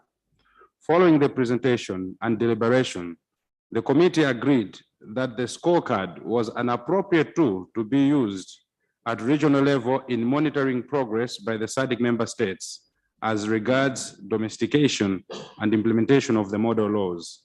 To this effect, the committee noted the following. 1, the key aspects of the model law scorecards were the problem identified by the model law, the goal of the model law, domestication and implementation, the specific primary and secondary targets, such as partnership with decision makers and influencers, i.e. academia, media, and the general public. The message and advocacy tools for monitoring the packaging, the model law, is compiled in contextual manner that could tease out the issues. 2, the outline of the scorecard, which included advocacy tools and message design, in country stakeholder mapping, which was important for informing the model law, the staying strategy and its importance in monitoring the modern law. 3, it is critical to develop local champions with the aim of ensuring that domestication and implementation of the model laws could have the local advocacy in the member states, whose interest and energy would be invested in initiatives aimed at ensuring the domestication and implementation of the model laws. The committee noted that the second pillar of the staying strategy was to invest in and promote research in support of the latter. 4, there are gaps in current programs aimed at ending child marriage in the SADC member states. These include gaps in understanding how to use the law with justice. There is also an inequity, evidence-based information, the implementation of projects as to get the most of the small-scale interventions. 5, some of the key challenges identified were that there is little fully documented evidence on the works to end child marriage, lack of an evaluation and monitoring tool, and inadequacy of ending child marriage strategies. The confusion between the age of consent to marry and the age of consent to sex among cultures. Funding constraints, the COVID-19 pandemic, which had a serious detrimental effect on child marriages, resistance, and other underlying social problems. 6, the mapping would also involve carrying out a study in selected focus countries depending on how they have fared in addressing issues of child marriage and initiatives that had been taken in this regards and their progress in ending child marriage. These included Eswatini, Zimbabwe, and Malawi. Pursuant to its deliberation, the committee recommends that the 51st Plenary Assembly to urge SADC member states to work with civil organizations and law enforcement agencies that had a readily available database in place with regards to gender-based violence and child marriage. Encourage SADC member states to set up databases of their own regarding child marriage so that critical data can be easily accessible and retrievable. Authorize and direct the Secretariat to proceed with the development of the scorecard on the model law on public financial management once the model law of public financial management is adopted by the Forum's Plenary Assembly. Direct the Secretary to issue the scorecard on the model laws on child marriage, the elimination of child marriage and protection of children already in marriage, and the scorecard of the model law on public financial management to SADC member parliaments, and initiate the collection of the necessary data from the member states through the national parliaments for the consideration of the Regional Parliament Model Laws Oversight Committee at its next meeting. The committee further resolves that the information gathered through the scorecards will be considered at its subsequent meetings so that reporting on progress can be done periodically. Mr. President, on behalf of the committee, I wish to pay tribute to the African Parliamentary Forum on Illicit Financial Flows and Tax Justice Network, UNFPA and Equality Now, for the insightful and well-researched presentation made before the committee. These are like-minded partners who are all-weather friends of the forum and would complement the committee's work. In conclusion, Mr. President, allow me to also place on record the gratitude of the committee to the Secretary General and her team for steering work done in facilitating our work. Mr. President, I beg to move.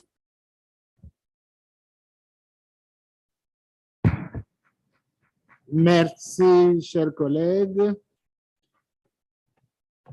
Onani. À présent, j'autorise l'honorable Chali Josepha Raymond à prendre la parole pour soutenir la motion. Thank you very much, Mr. President. Mr. President, I rise to support the motion to adopt the report of the Regional Parliamentary Model Law Oversight Committee, which has been so ably moved by the chairperson, Honorable Ismail Ndaila Onani. Mr. President, in agreeing with the mover of the motion, let me state from the outset that lack of coordination in monitoring the SADC model laws by member states is negating efforts to advocate for the domestication and implementation of these model laws. Because of this weak link, our aspirations, such as our dream to eliminate child marriage, remain just as dreams.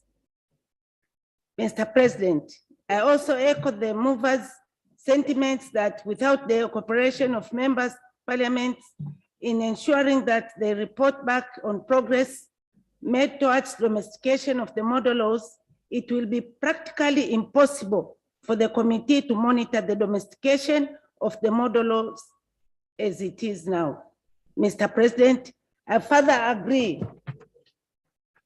with the mover of the motion that member states should put in place mechanisms that will ensure comprehensive and periodic reporting on the domestication of SADC model laws. Therefore, I stand here to support the recommendation that the Secretariat be authorized to request updates from the member states on the domestication and implementation of this important model law if we are to make strides towards achieving its objectives. The updates will provide us with evidence so that we can then effectively follow up and ensure that all SADC countries can move stealthily together towards our cherished goal of a SADC free of child marriage. Given the above, it is also imperative to build the capacity of SADC parliamentarians to enable them effectively utilize the scorecards to report on progress on the domestication of the model. Mr. President, I second the motion. Merci, cher honorable. Chers collègues, le débat autour de cette motion est ouvert. Ceux qui veulent prendre la parole peuvent se faire inscrire. Comme d'habitude, levez la main pour l'inscription au débat. Et quand vous allez parler, soyez précis, concis, pour respecter les 5 minutes, le temps de parole.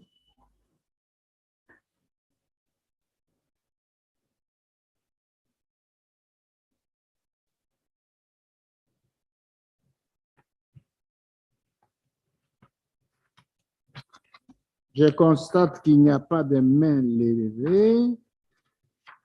Nous passons alors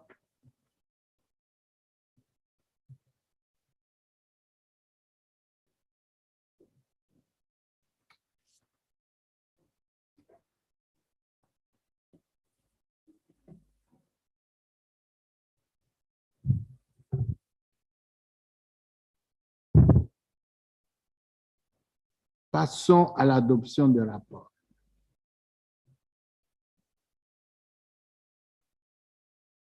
Je pose la question de savoir si les rapports du comité régional de surveillance de lois type parlementaire doit être adopté.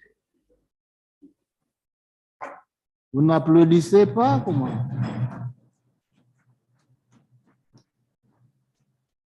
Merci. Par ces applaudissements, les rapports du comité régional de surveillance des lois type parlementaire est dûment adopté.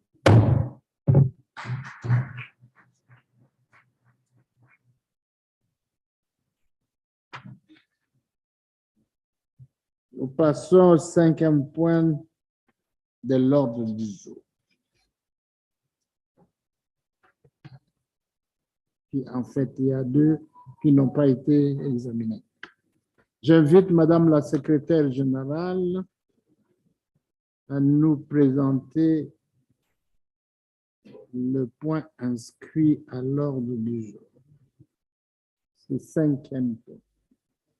4e. Motion on strengthening the fight against transnational organized crime in the SADC region.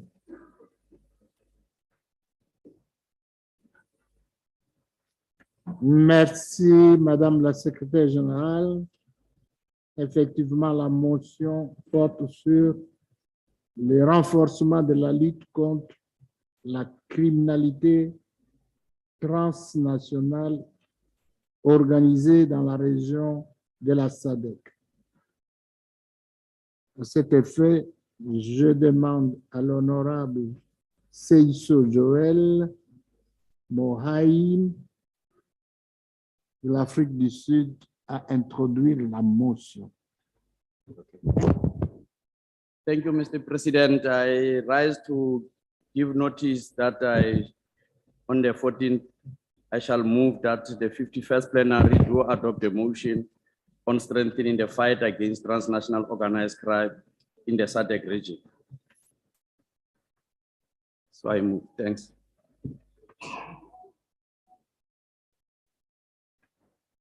Y a-t-il quelqu'un qui soutient donc ça?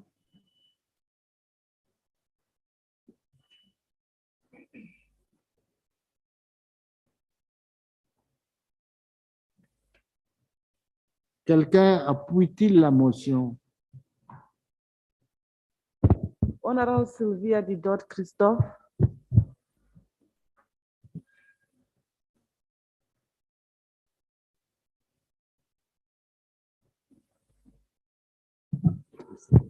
Okay, I second this motion.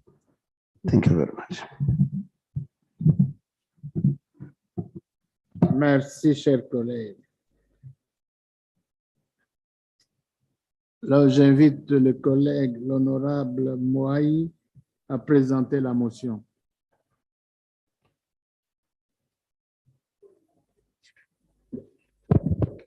Thank you very much, Mr. President. Noting that transnational organized crime poses a serious security threat to SADC region's economic, socio-economic development, peace, security, and stability. And further noting that transnational organized crime such as women trafficking, drug trafficking, money laundering, poaching, and the smuggling of stolen goods, among others, continue to destabilize the social and economic standing, as well as regional peace and security. Acknowledging the various measures by SADC to address the problem of transnational organized crimes in the region, including the following: SADC Protocol Against Corruption, which was adopted in 2001 and came into force in July 2005, whose objective is to promote and strengthen the development by each of the state parties of mechanisms needed to prevent, detect, punish, eradicate corruption in the public and private sector, promote, facilitate, and regulate cooperation among state parties to ensure effectiveness of measures and actions to prevent, detect, punish, and eradicate corruption in the public and private sectors, and to foster the development and harmonization of policies and domestic legislation for the state parties relating to the prevention, detection, and punishment and eradication of corruption in the public and private sectors. Protocol on mutual legal assistance in critical matters which provide for the widest possible mutual legal assistance in criminal matters in respect of our investigations, prosecutions, proceedings in a criminal matter, and protocol on the control of firearms, ammunition, and other related materials to prevent, combat, and eradicate the illicit trade of firearms, ammunition, and other related materials in the region. SADC strategic plan of action on combating trafficking in persons to facilitate the establishment of an enabling policy and legislative environment Nous avons adopté ça, non? to eradicate trafficking in persons and enhance capacities of member states to implement comprehensive policies, strategies, and legislation on trafficking in persons. Vous venez d'adopter. Regional law enforcement and anti-poaching strategy adopted in 2015 as a framework for cross-border collaboration to eradicate wildlife crimes and illegal trade while promoting sustainable and use of national resources. We further acknowledging the United Nations Conventions Against Transnational Organized Crime that was adopted by the General Assembly resolution as mentioned in 2015-2000 as the main international instrument in the fight against transnational organized crime, and in further supplementing 3 protocols which target specific areas and manifestation of organized crimes, namely the protocol to prevent, suppress, and punish trafficking in persons, especially women and children. 2, the protocol against smuggling of migrants by land, sea, and air. And 3, the protocol against the illicit manufacturing of and trafficking in firearms, their parts and components, and ammunition. Further acknowledging that the lack of resources, expensive geographical areas, borders, and coastlines, as well as ongoing conflicts in parts of the region, have made the fight against transnational organized crime a painstaking task. Now, therefore, urges member states to continue waging a concerted battle against transnational organized crime, such as human trafficking and drug trafficking, put into action strategies aimed at countering extremism and terrorism, continue strengthening cooperation in the establishment of regional frameworks, such as implementation of law enforcement against poaching strategy and counter-terrorism strategy, enhance existing counter organizations, collaboration and partnership between SADC member states and African Union mechanism for police cooperation, AFRIPOL, Interpol, and United Nations Office on Drugs and Crime, and enhance regional cooperation, joint operations, and exchange of information on transnational organized crimes, especially human trafficking, drug trafficking, money laundering, poaching, and smuggling of stolen goods.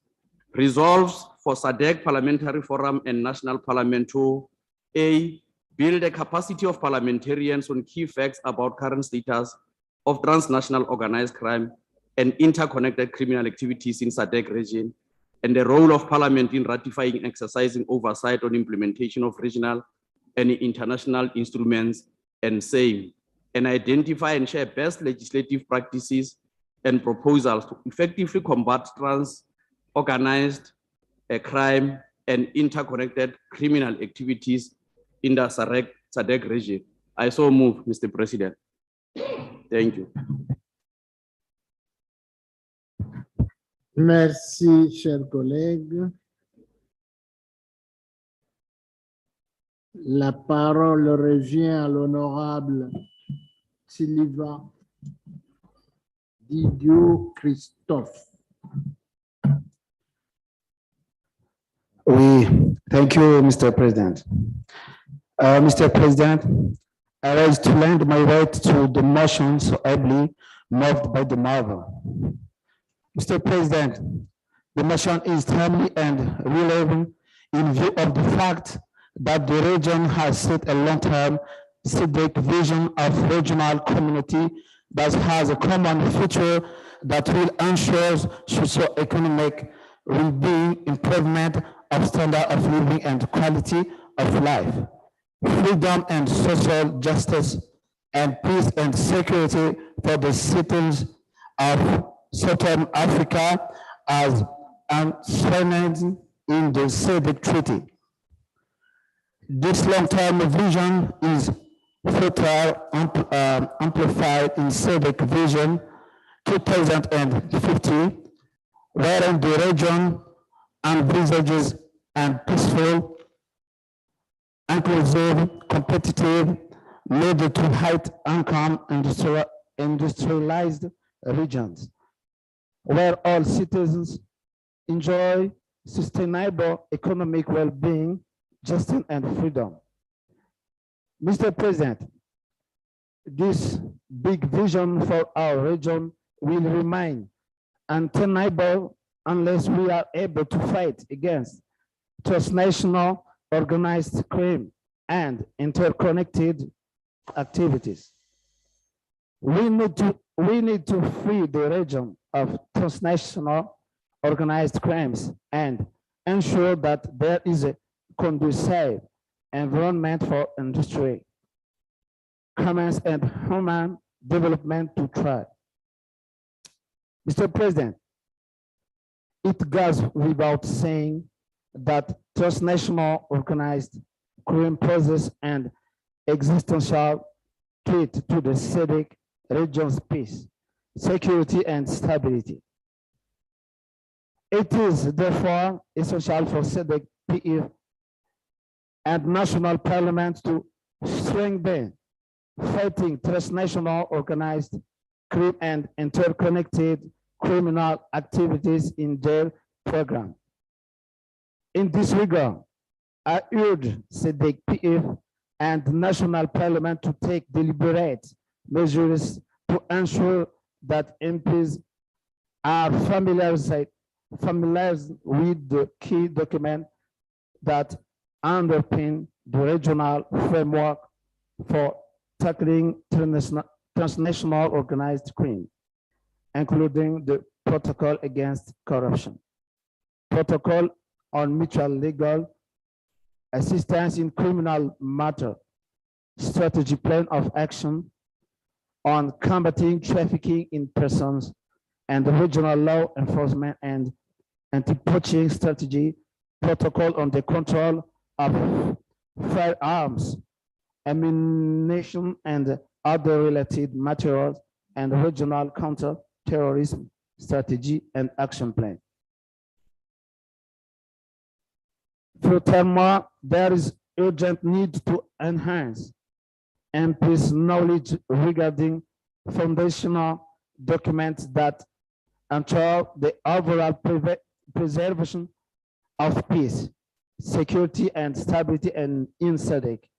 That is the SADC Treaty, the Protocol on Politics, Defense, and Security Cooperation of 2001, and the SADC Mutual Defense Pact of 2003.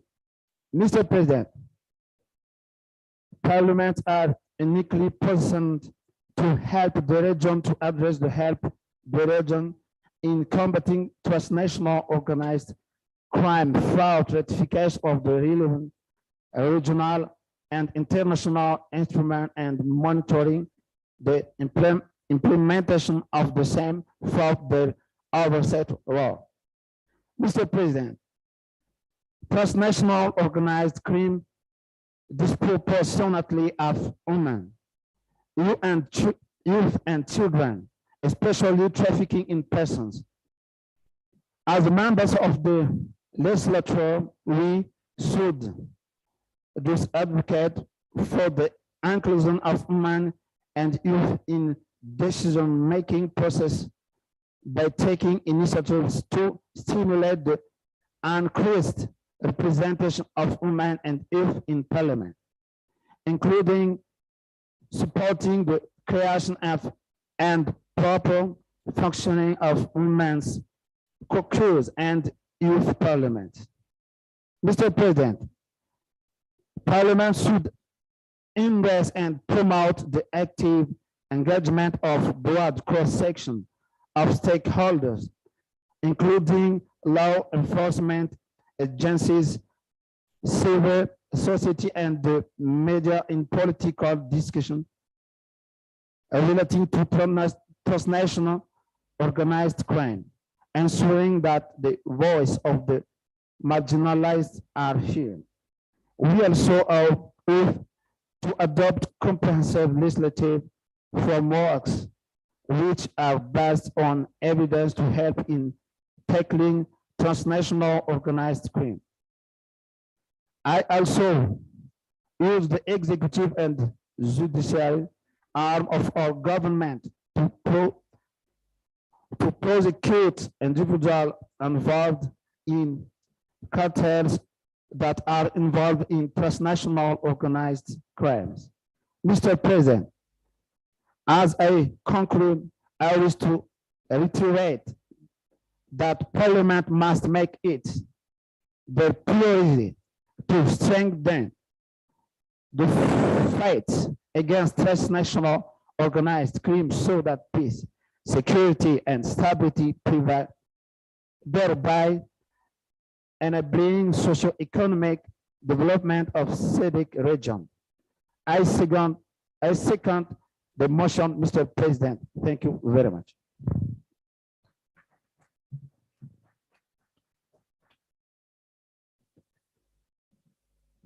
Merci, chers collègues. Chers collègues, le débat sur la motion est ouvert. Ceux qui veulent intervenir peuvent se faire inscrire.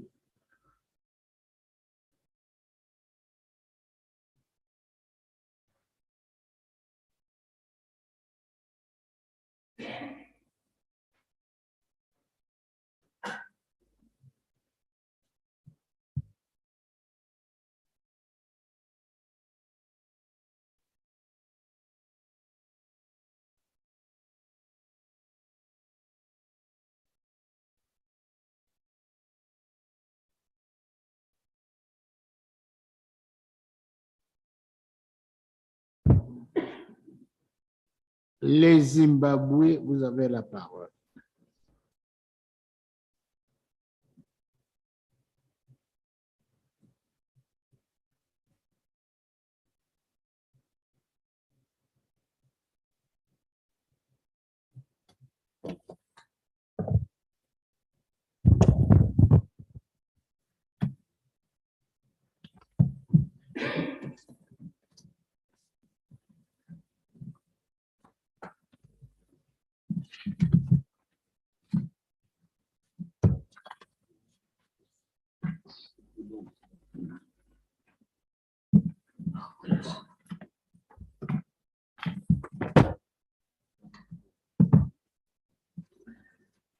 Thank you, Mr. President. My name is Goodluck Karamba from the Zimbabwean Parliament. Mr. President, thank you for the opportunity to contribute to debate on the motion on strengthening the fight against transnational organized crime in the SADC region. I'll focus my attention on the issue of human trafficking.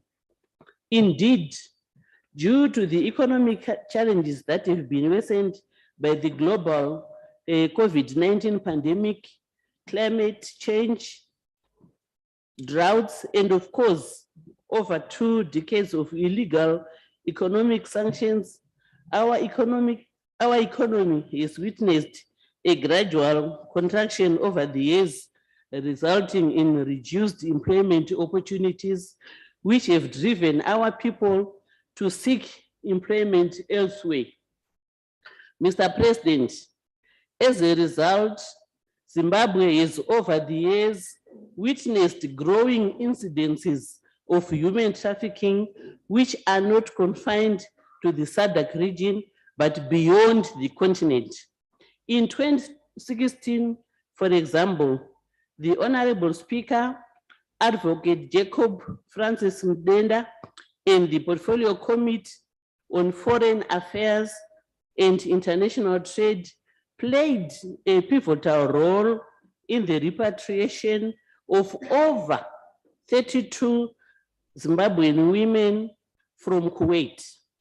The women had been lured to Kuwait under the guise of lucrative employment, only to be forced into servitude as maids and sex slaves.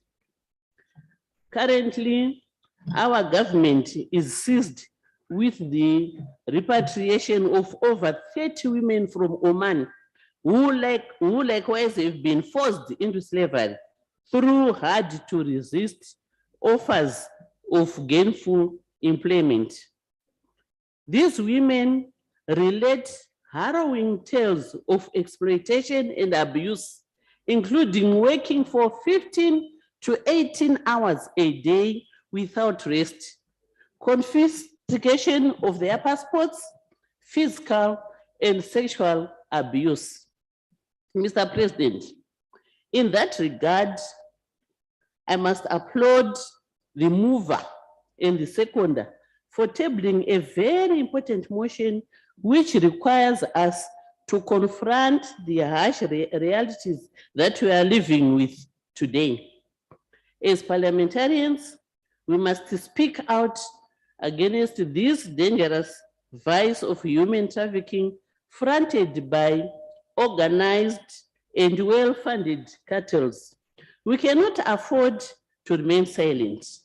We must also legislate for stiff and deterrent penalties for those locals who connive with external traffickers to lure women and girls into physical and sexual exploitation. As Edmund Beck observed, the only thing necessary for the triumph of evil is for good men to do nothing. We should be compelled, not just by our conscience and morality, but also by our sacred role as representatives of the people to speak with one voice against human trafficking, enhance cooperation in the fight against the transnational organized crime, and identify and share best legislative practices and proposals to effectively combat transnational organized crime in the SADC region. Mr. President, I thank you.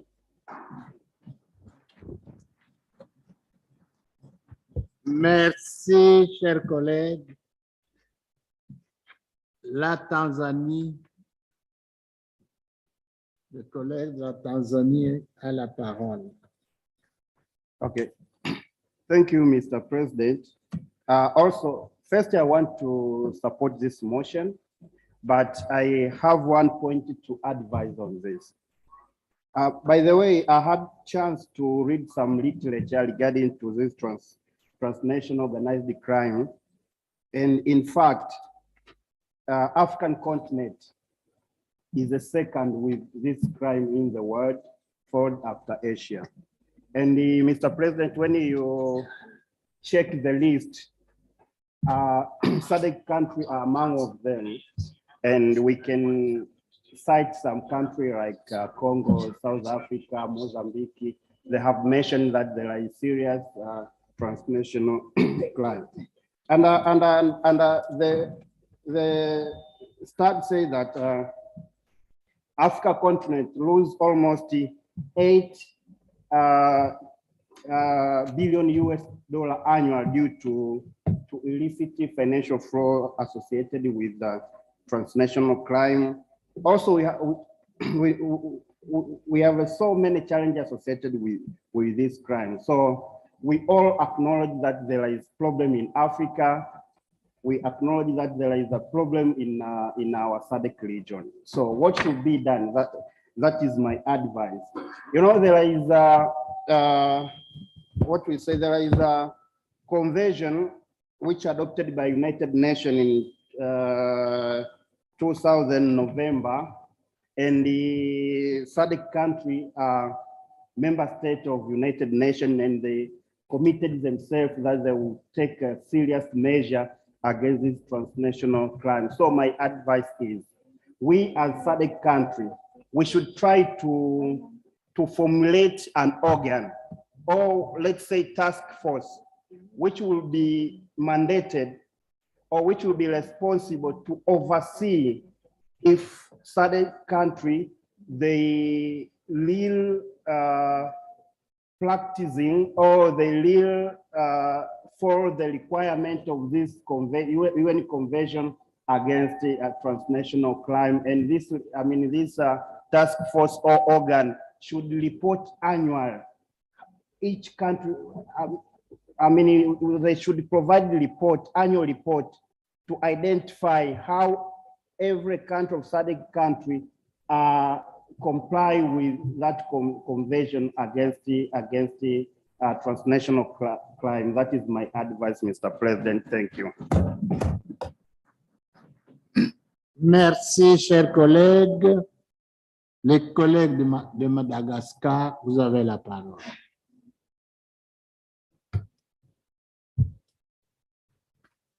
Merci, Monsieur le Président, de m'avoir donné la parole.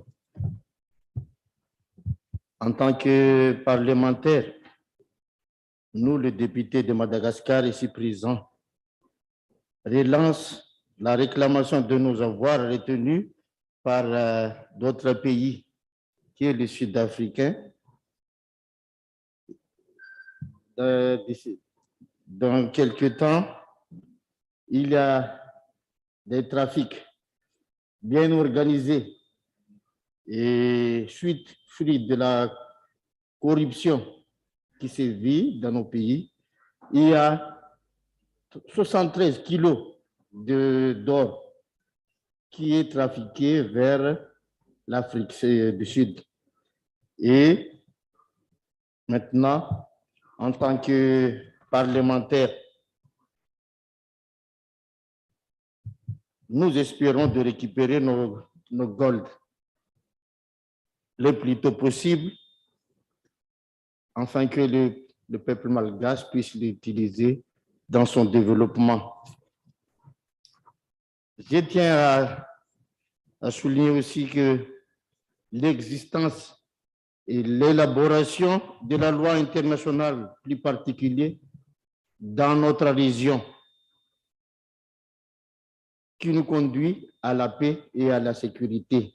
Et pour pallier à ce fléau de trafic international organisé, et cela nous induit que nous allons soutenir sans condition cette motion, comme quoi on peut aller dans notre développement de notre région. Merci, Monsieur le Président. Merci, chers collègues, merci.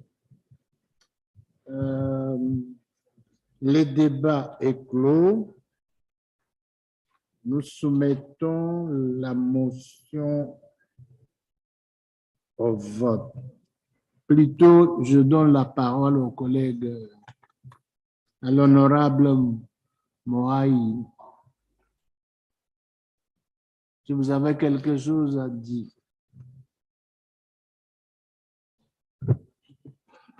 Thank you, Mr. President. I honestly welcome the comments by countries and appreciate the secondment by Madagascar and the Council that other colleagues have raised in terms of strengthening our resolve to really fight as parliaments, play our oversight role, expose the syndicates, which in many ways has been underscored by very greedy methods in terms of accessing resources of the member states and undermining their legitimate existence and expectations of the people that we represent.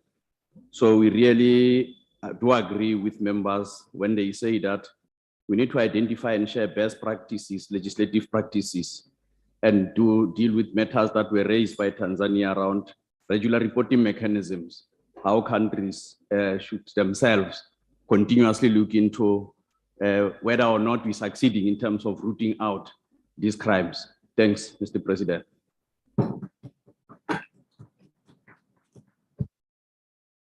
Merci, chers collègues.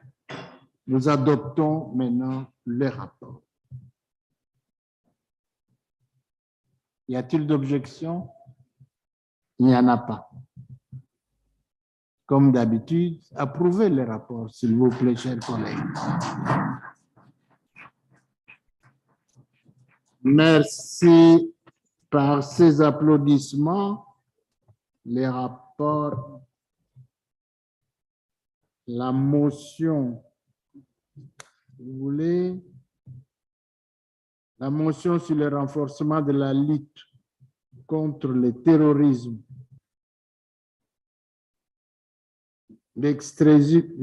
l'extrémisme violent dans la... C'est plutôt la motion sur le renforcement de la lutte contre la criminalité transnationale organisée dans la région de la SADC et dûment adoptée.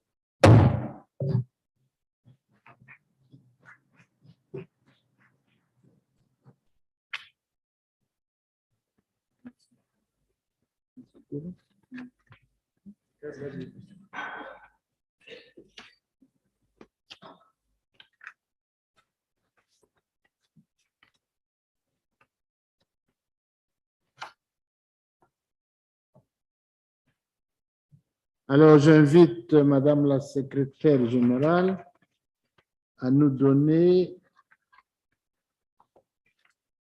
le 5e point inscrit à notre ordre du jour.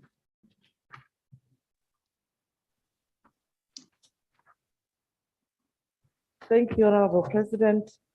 Motion of the adoption of the report of the Regional Women's Parliamentary Caucus. C'est ça.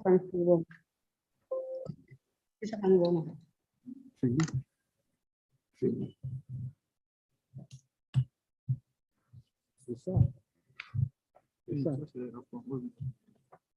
Le texte. Où est l'intitulé? Où est l'intitulé?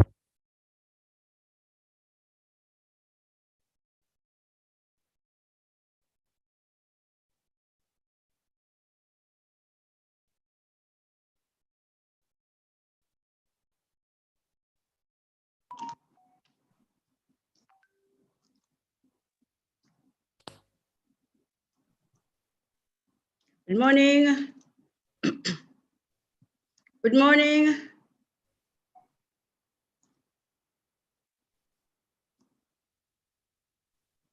Good morning, Mr. President.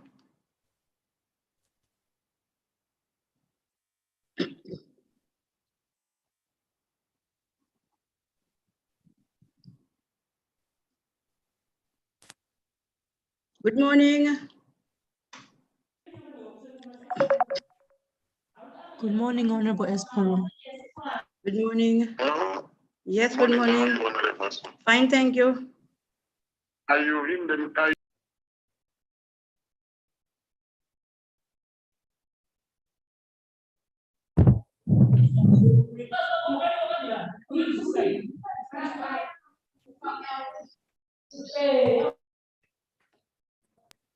OK. Maintenant, on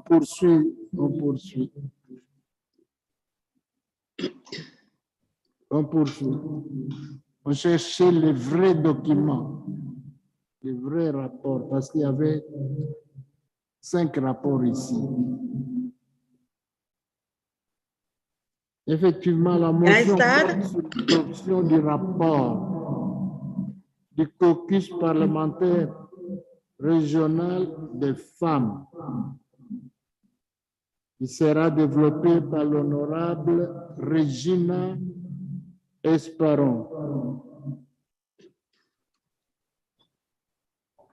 Alors j'invite l'honorable Régine à introduire la motion.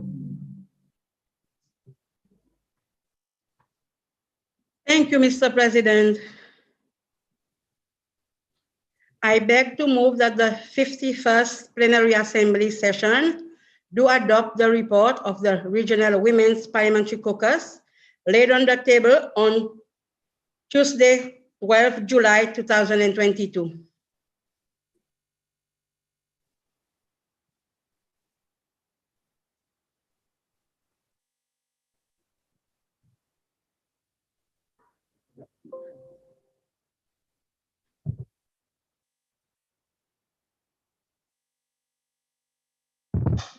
Y a-t-il quelqu'un qui soutient le rapport, la motion?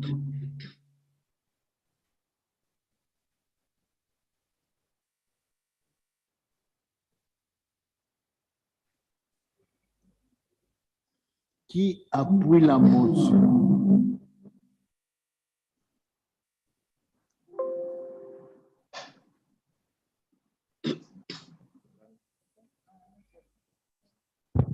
Go ahead, Honorable Espero. Sorry, the second, sorry. Honorable Rakatove. Kindly second the motion. Oui, oui, vous pouvez poursuivre, oui. Poursuivez la présentation du rapport maintenant. Thank you, Mr. President. Pursuant to its mandate in terms of Rule 42 of the Rules of Procedures, the Regional Women's Parliamentary Caucus had its meeting for the 51st Plenary Assembly virtually on 25th of April 2022 under the theme, Securing Effective Public Finance Management through Gender-Sensitive National Budgets. The theme offered the members of the caucus an opportunity to reflect together on the challenges that women in the region are facing as a result of the mismanagement of public funds, while also recognizing that gender-sensitive budgets can help mitigate the gendered impact of corruption, fraud, nepotism, and cronyism. Mr. President, the forum has done remarkably well in creating legislative tools to ensure protection and rights of women and girls, and to achieve gender equality in Southern Africa. SADC-PF has developed standards setting benchmark to meet regional needs and to act as legislative yardstick for SADC member states. Allowed me to highlight in this regard the SADC model law on eliminating child marriage and protecting children already in marriage, and the SADC model law on gender-based violence. Mr. President, it's not in question that issues such as the empowerment of women and providing member states with the know-how to promote capacity building opportunities to achieve gender equality, as well as recognizing gender equality as a human right for both men and women, have always been a priority for the SADC-PF. With this in mind, the RWPC calls on partners to share their expertise to help parliamentarians and women caucuses in particular to figure out ways to apply effective pressure on governments to implement policies that can enhance equality between male and female.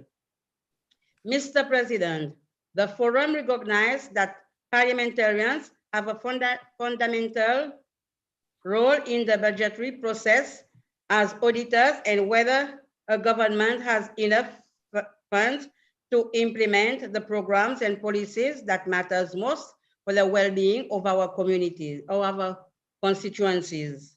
In order to be effective and gender sensitive, a budget needs to consider the different needs, interests, and realities that men and women have due to gender roles, and need to ensure the implementation of commitments, both national and international, on gender equality and women empowerment. Mr. President, the RWPC understands that a gender-sensitive budget addresses the different factors that promote gender equality and equal access and benefit for all, and therefore urge this Assembly to encourage national parliaments to implement gender-responsive budgets. We equally deduce that gender-sensitive budgets help to reduce poverty by tackling the difficulties in the livelihood of those who are most vulnerable. Inclusive budgets generate the conditions for the achievement of the 17 SDGs, providing vulnerable communities with opportunities to invest more of their time and energy on ways to produce wealth rather than finding solutions to problems that government should be solving.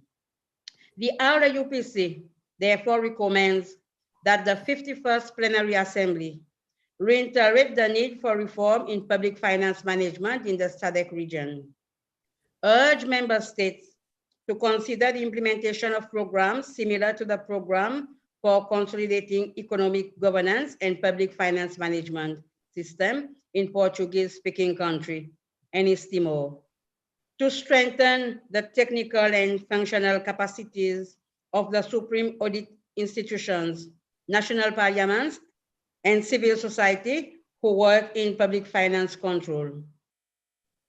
Further urge SADC parliamentarians to advocate for gender-responsive policies in order to ensure that public policies in the SADC member states take the different needs, interests, and realities that men and women have into account at all times. Encourage SADC member states to implement gender-responsive budgetary processes so as to address the different needs of men and women, boys and girls, appropriately in the interest of enhancing equitable poverty reduction and development. Mr. President, the RWPC expects the SADC model law on public finance management to be a tool to improve public finance management efficiency. The RWPC is convinced that if the model law is coupled with the implementation of a gender-responsive budget in the SADC member states, the SADC region could be headed towards a leadership position in the promotion of gender equality. Mr. President, the RWPC therefore also strongly commends the adoption of the SADC model law on public finance management, as it calls for the mainstreaming of gender through gender-based budgeting and process to bridge the legal and regulatory gap that exists in many southern SADC countries, causing a disconnect between international commitments and budgeting, and hence undermines the function of parliaments and impedes sound public financial management.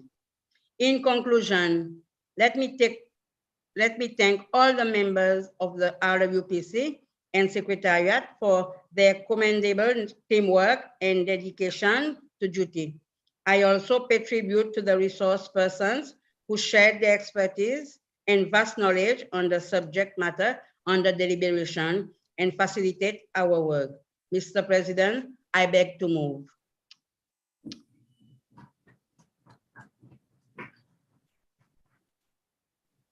Merci, merci honorable. À présent, la parole revient au collègue qui apporte son soutien à la motion. Il s'agit de l'honorable Ramarosa.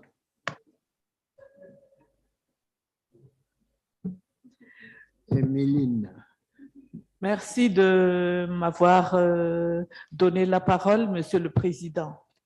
Honorable Président, je prends la parole pour appuyer la motion sur le rapport du caucus parlementaire régional des femmes RWPC, qui a été si habilement présente et avec tant de compétences par la présidente du RWPC, l'honorable Régina Esparon.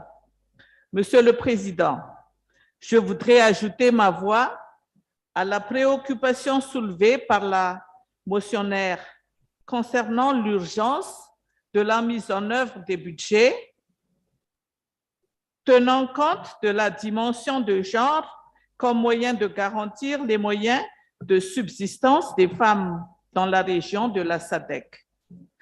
Monsieur le Président, je m'associe également au sentiment de la motionnaire selon lesquels l'absence d'une telle mise en œuvre se traduirait par des budgets qui ne tiendraient pas compte de la diversité des besoins, des intérêts, des réalités des femmes et des hommes dans nos communautés.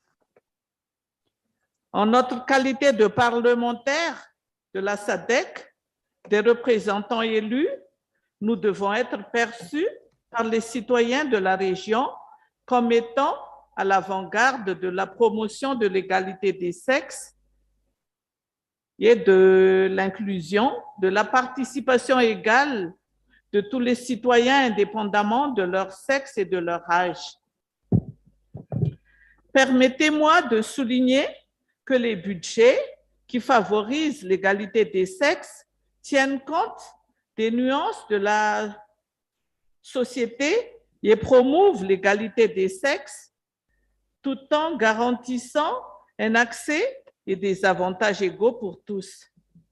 Des budgets sensibles au genre contribuent également à réduire la pauvreté car ils allouent les fonds publics aux programmes qui s'y attaquent directement, c'est-à-dire là où le besoin s'en fait le plus sentir.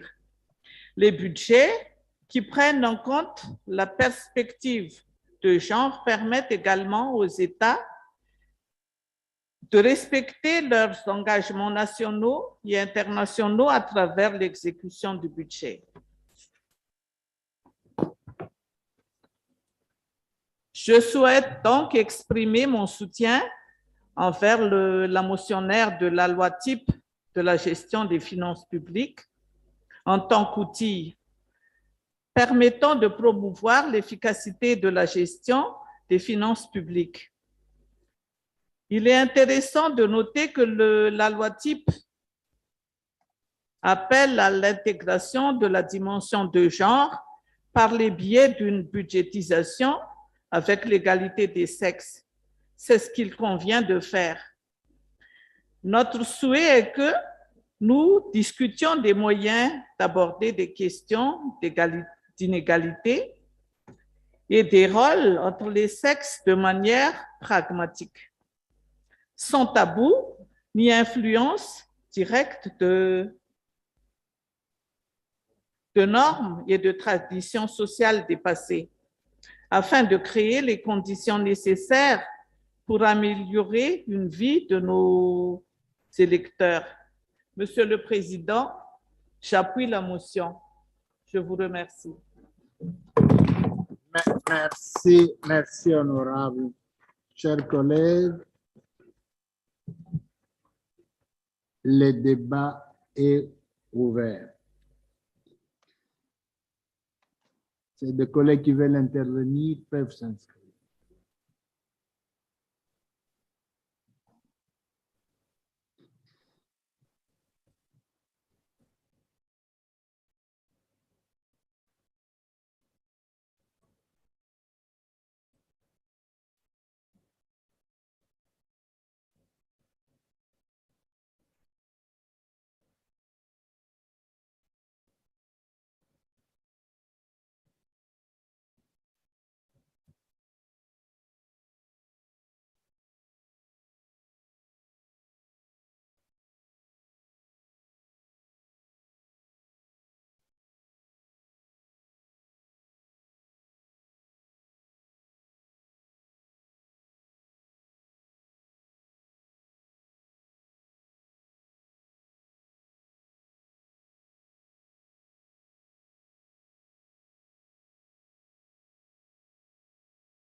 Les collègues de Botswana, vous avez la parole.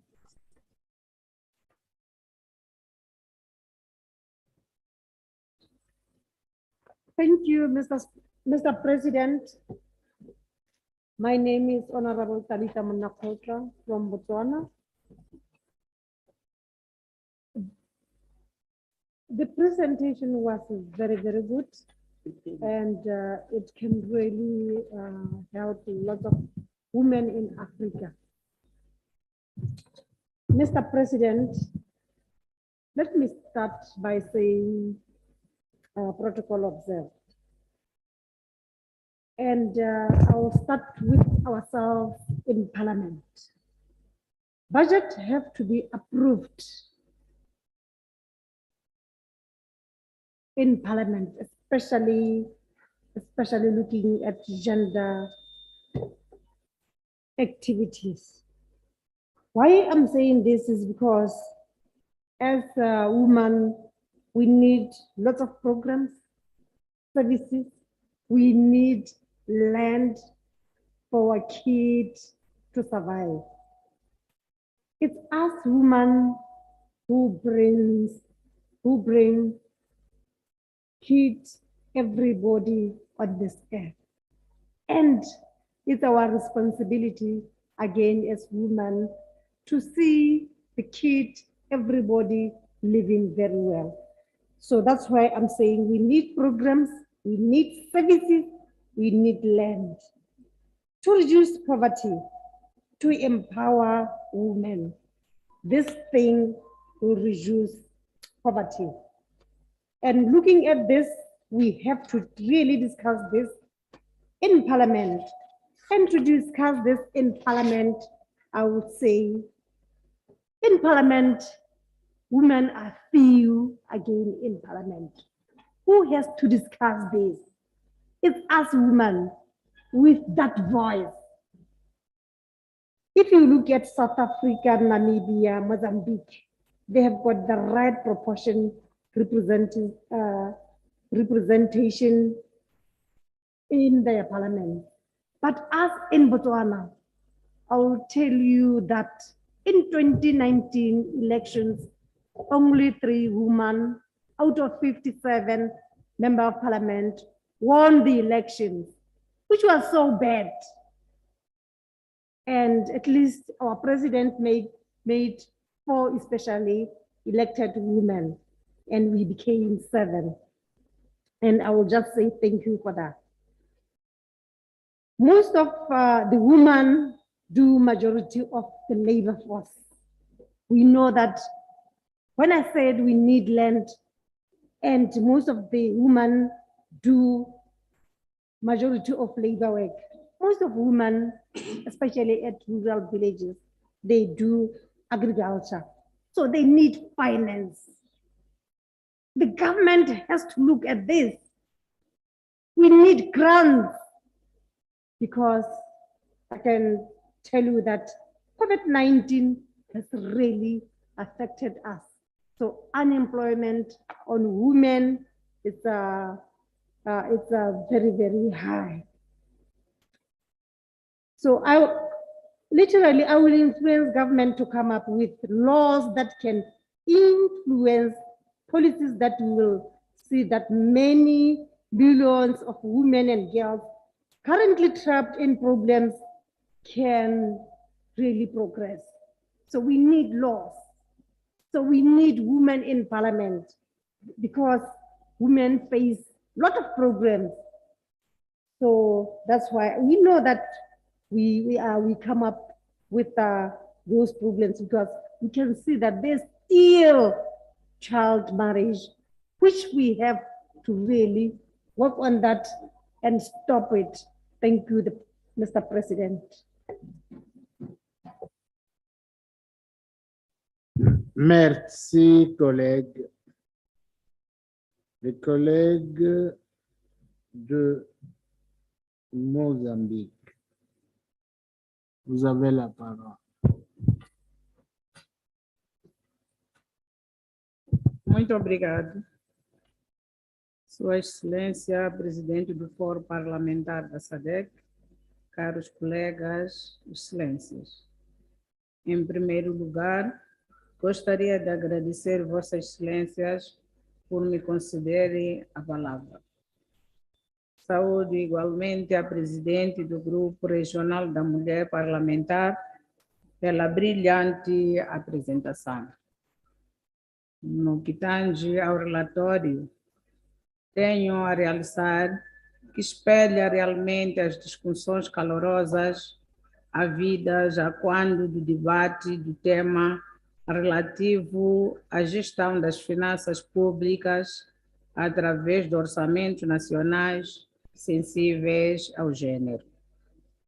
Gostaria de informar que no âmbito do tema acima referido, em Moçambique, o Plano Nacional de Desenvolvimento está alinhado com o Plano para o Avanço da Mulher, maiormente no pilar do capital humano, desenvolvimento e justiça social, que inclui as áreas de educação, saúde e promoção da igualdade de gênero. Finalmente, e porque o relatório ora em debate reflete as questões exploradas em sede da comissão, apoio incondicionalmente a sua aprovação. Pela atenção dispensada, meu muito obrigado.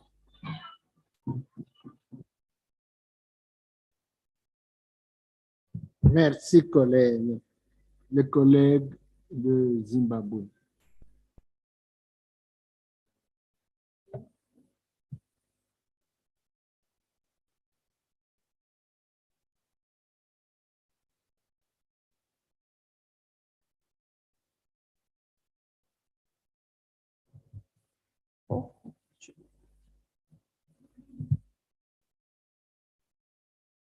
IT, the president is not receiving.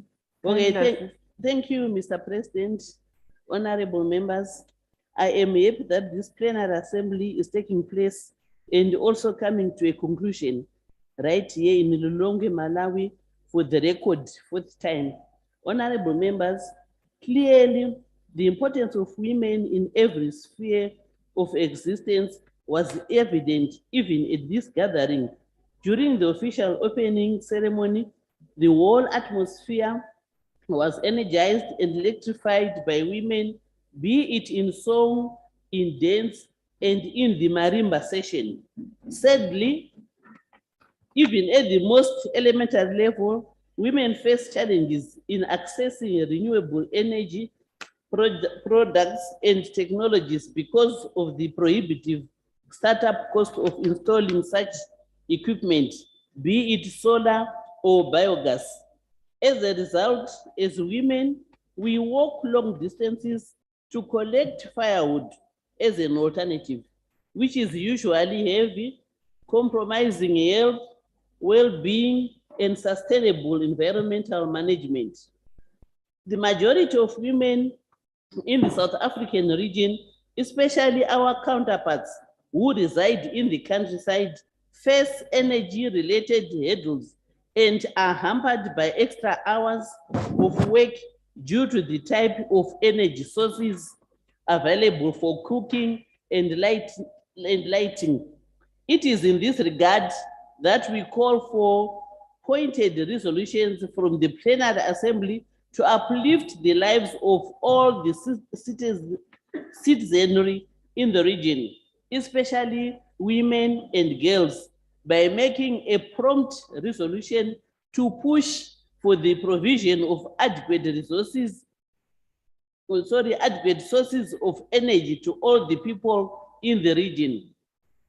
We also call upon all parliamentary committees responsible for gender and energy issues to jointly use their constitutional mandate of lawmaking, oversight, and representation to promote gender equality and equity in the renewable energy sector and enhance women's access to renewable energy sources and products. Zimbabwe has since adopted gender responsive budget as an obligatory principle in formulating the national and sectorial budgets with the intention of ensuring that the needs of women and girls are recognized at all stages of policy making. In that regard, our national and regional budgets should be crafted in a manner that responds to the different specific needs of the different demographic groups of society for inclusive and sustainable development, especially in the energy sector. Only then, Mr. President, will our dream of energy self-sufficiency be fulfilled. I submit, Mr. President. Merci, merci, chers collègues. Honorables collègues, à présent, nous soumettons au vote, aux voix, l'adoption du rapport du caucus parlementaire régional des femmes. Y a-t-il d'objections? Y a des objections?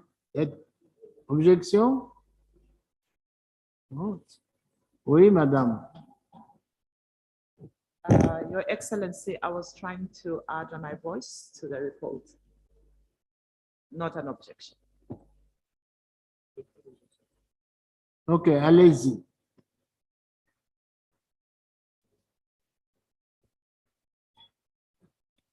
Oops. Thank you, Your Excellency. I just want to add the voice to the reports that has been tabled here. My name's Honorable Princess Kasune, and from Zambia, as earlier introduced myself yesterday, that I'm also the government deputy chief whip in Zambia, but also the chairperson for the Zambian Women Parliamentarian Caucus, hence participation on the regional Women Parliamentarian Caucus. Your Excellency, I also want to acknowledge the leadership of all the speakers that are in this house, our own Secretary General for SADC PF for amazing work, and the team. But more importantly, I want to positively highlight the participation and the leadership and the encouragement that we are seeing from our female speakers in Africa. I think this needs to be recommended and highlighted strongly.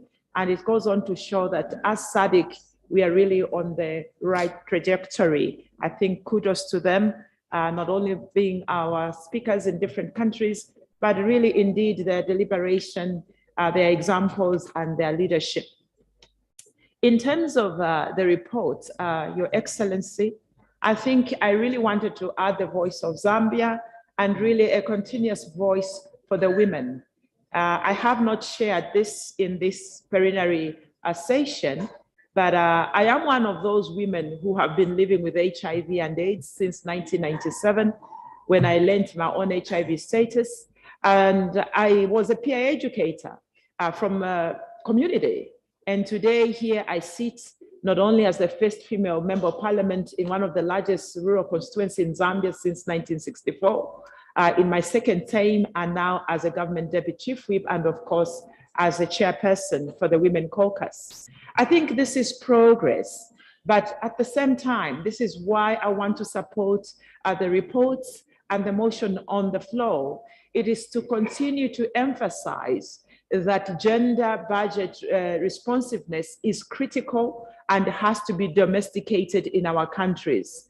The SADC model law only give us a guideline, and it is up to us to ensure that not only do we domesticate this model law on public financial management, but also in its implementation, especially as it relates to the gender budgeting. If we were going to see the numbers of HIV come down, and there's another area that I really wanted to bring to the House, that is, we have somehow not really spoken much about the pediatric as it relates to HIV and AIDS, or HIV and AIDS and the children. And this really is being forgotten for so long.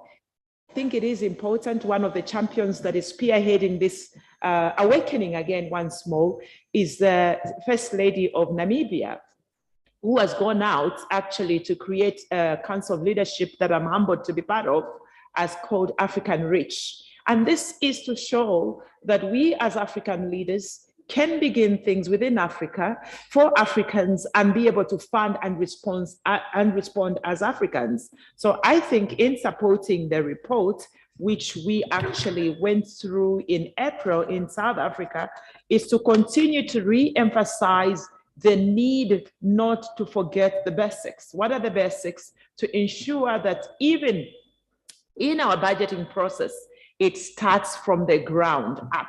Because in most of our countries at times, the budgets comes to Parliament without the inputs of the people on the ground. And that is why, for example, as Zambia, through the leadership of our Right Honorable Speaker, Nelly Mutsi, we are trying to modernize, where at least we should be following countries such as Uganda and even Kenya, where we have strictly a parliamentary budget office that will not only help us bridge the gap in terms of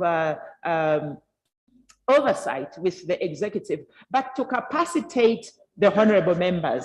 Your Excellency, and indeed to the House, it is important to note that members of Parliament come from different spheres. They come from different backgrounds. And many other times, we are not capable of actually scrutinizing, creating great oversight to the budgeting process because we do not have the capacity. So I think in concluding, it is important, therefore, that the SADC model law on public finance management incorporated or together with the Parliamentary Budget Office, full-fledged, will help the members of Parliament and especially our female members' participation. And like I said yesterday, we have to support the women right when it's too far from election, not when it's so late in the year that the elections are taking place. I submit, Your Excellency. Thank you. Merci, merci. Maintenant, adoptons le rapport.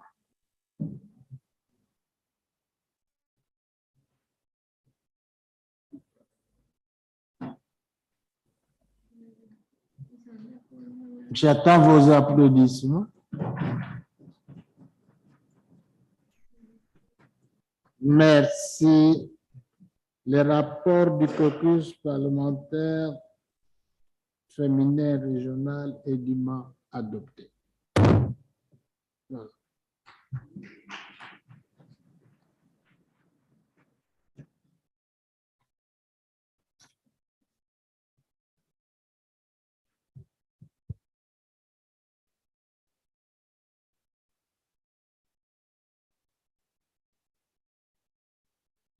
Dis-moi là. Non, mais bon, quand je t'ai fait presser aussi.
Nous passons au 5e point, chers collègues. Je ne sais pas si c'est le 7e ou le 5e. Bon, allons-y. J'invite Madame la secrétaire générale à nous donner les 5e points inscrits à l'ordre du jour. Address to the Plenary Assembly by the African Population Health Research Center, pursuant to Rule 44, subsection 5 of the Rules of Procedure, on its collaboration with SADC Parliamentary Forum. How APHRC can support national parliaments gathering evidence for policy-making processes, as well as how parliamentarians can utilize the Rapid Response Service.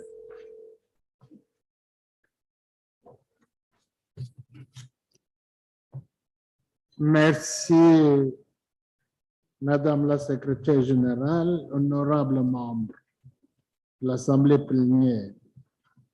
En application de l'article 44.5 du règlement de procédure, j'invite les centres africains de recherche sur la population et la santé à s'adresser à l'Assemblée plénière en tant qu'observateurs. Comme les honorables députés se rappelleront que l'APHR a collaboré avec les forums parlementaires de la SADC pour offrir une formation dans le cadre des efforts de renforcement des capacités des députés et des membres du personnel des parlements, entre autres domaines. Je vais accorder 10 minutes au professeur Catherine Kyobutungi, directrice exécutive du Centre de recherche sur la population et la santé en Afrique, pour s'adresser à l'Assemblée plénière.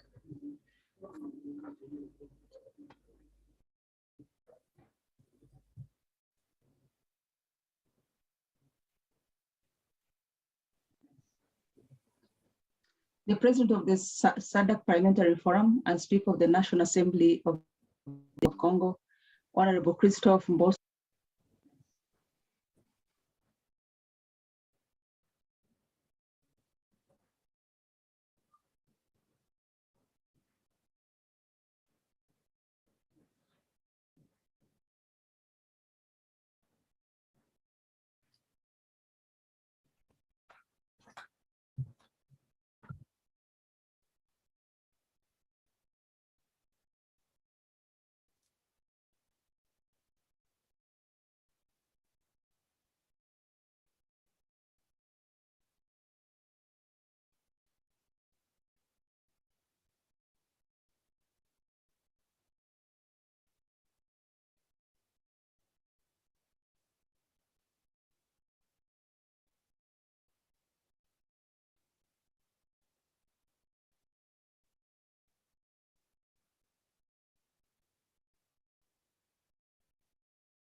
The President of the SADC Parliamentary Forum and Speaker of the National Assembly of the Democratic Republic of Congo, Honorable Christophe Mboso Nkoti-Apanga, the Right Honorable Catherine Gotani Hara, Member of Parliament and Speaker of the Parliament of Malawi, host Speaker of the 51st Plenary Assembly Session of the SADC Parliamentary Forum, the Vice President of the SADC Parliamentary Forum, Honorable Dr. Fioravana Rovanirina Celestine, Honorable Speakers and Heads of Delegations from the SADC member parliaments, distinguished delegates, ladies and gentlemen.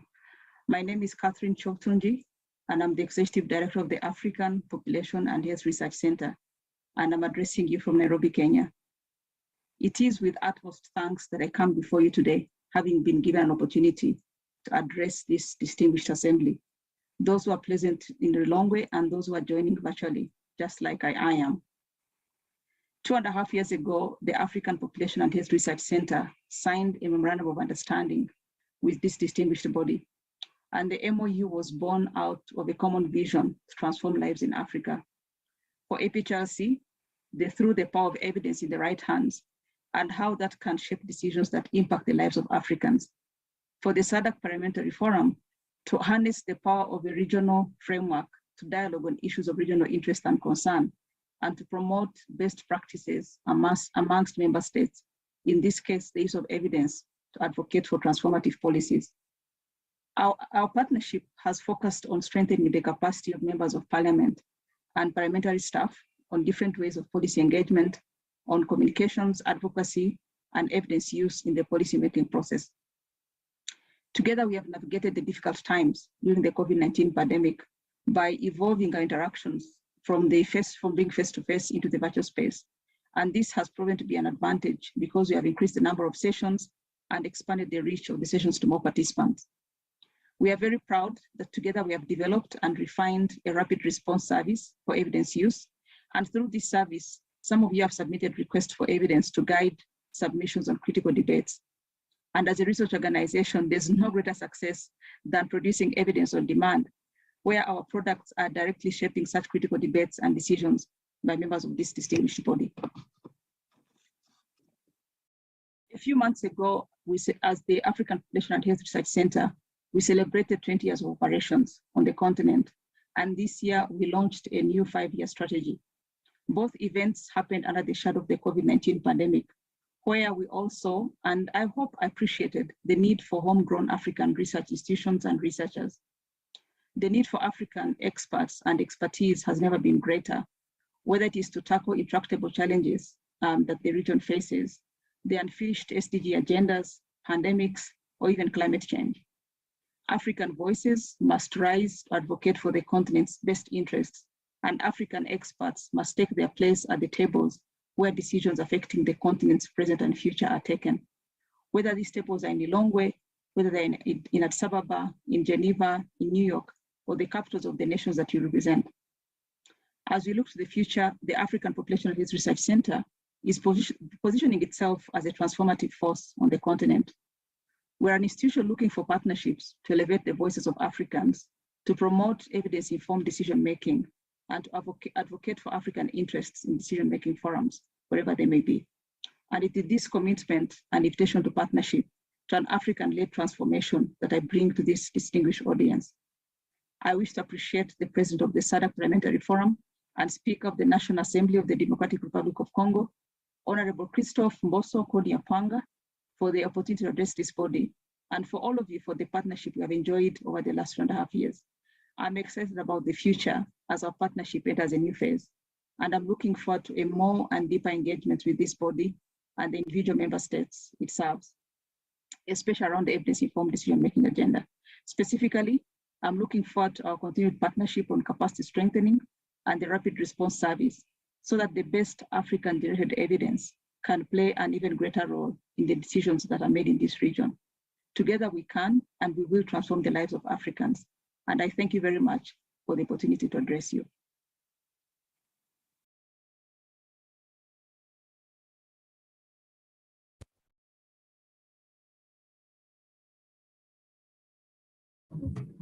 Je vous remercie pour votre discours. Nous nous réjouissons à la perspective de renforcer notre collaboration entre votre institution et le forum parlementaire de la SADC. Encore une fois, merci.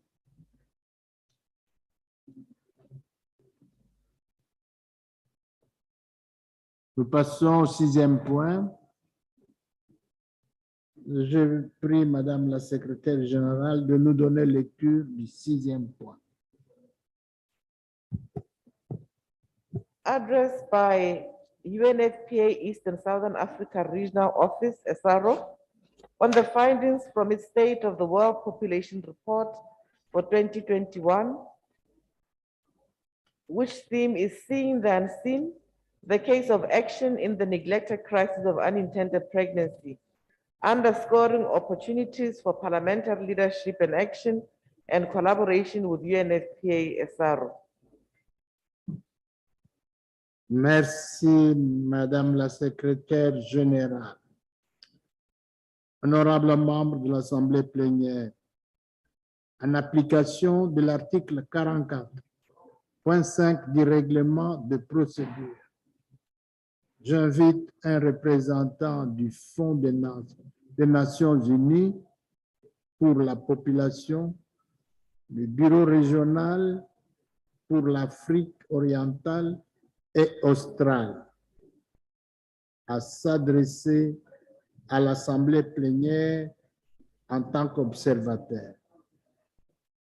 Vous n'êtes pas sans savoir que les honorables membres, l'INFAPA et SARO, est un partenaire inconditionnel en tout temps du forum et qu'il a soutenu de nombreuses activités du forum.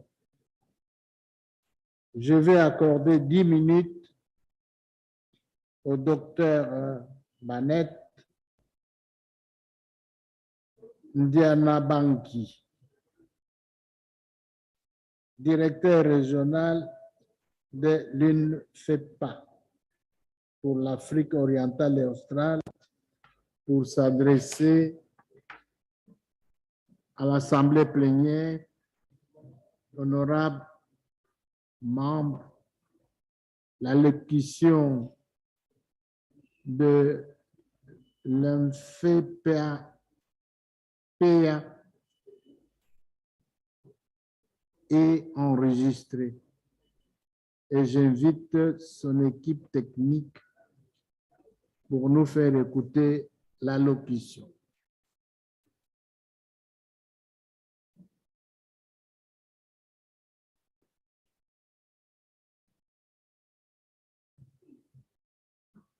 Honorary members of the SADC Parliamentary Forum, Madam Boimo Sehoma, Secretary General of the SADC Parliamentary Forum, distinguished guests, colleagues, let me stand on existing protocols. I'm humbled to join you virtually today. This SADC Parliamentary Forum has it within its powers to change the trajectory of the future and give hope to many young people in this beloved region. Many years ago, as a young surgeon doctor in Lubaga Hospital in Uganda, I treated hundreds of cases involving dilatation and curettage, a procedure for removing tissue from the uterus. Until this day, the faces of these women are imprinted on my mind. Most of them had a miscarriage or induced abortion, and the majority of these pregnancies were unintended. While many of the women survived, some were lost, and unnecessarily so. 38 years later, the situation remains dire. Distinguished guests, unintended pregnancies have significant and broad ramifications for individuals, families, and societies. They have serious personal repercussions for the women and girls affected, including on their education, well-being, and health, as many resort to unsafe abortions. The UNFPA annual flagship report, State of the World Population Report 2022, or SOAP, as we call it, entitled Seeing the Unseen, the Case for Action in the Neglected Crisis of Unintended Pregnancy, brings to the fore the plight of women and girls who are unable to make decisions about their sexual and reproductive health and regrettably lack bodily autonomy. This 2022 SWOP report is about whether and how much the world values women and girls beyond their reproductive capacities. For many women and girls, whether or not to become pregnant is no choice at all.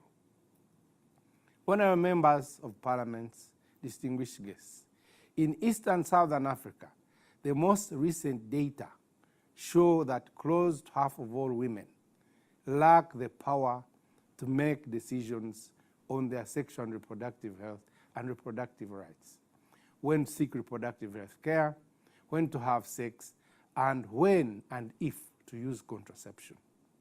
A quarter of women in the East and Southern Africa region, or 49 million women, want to stop or delay childbearing, but are not using a method of contraception.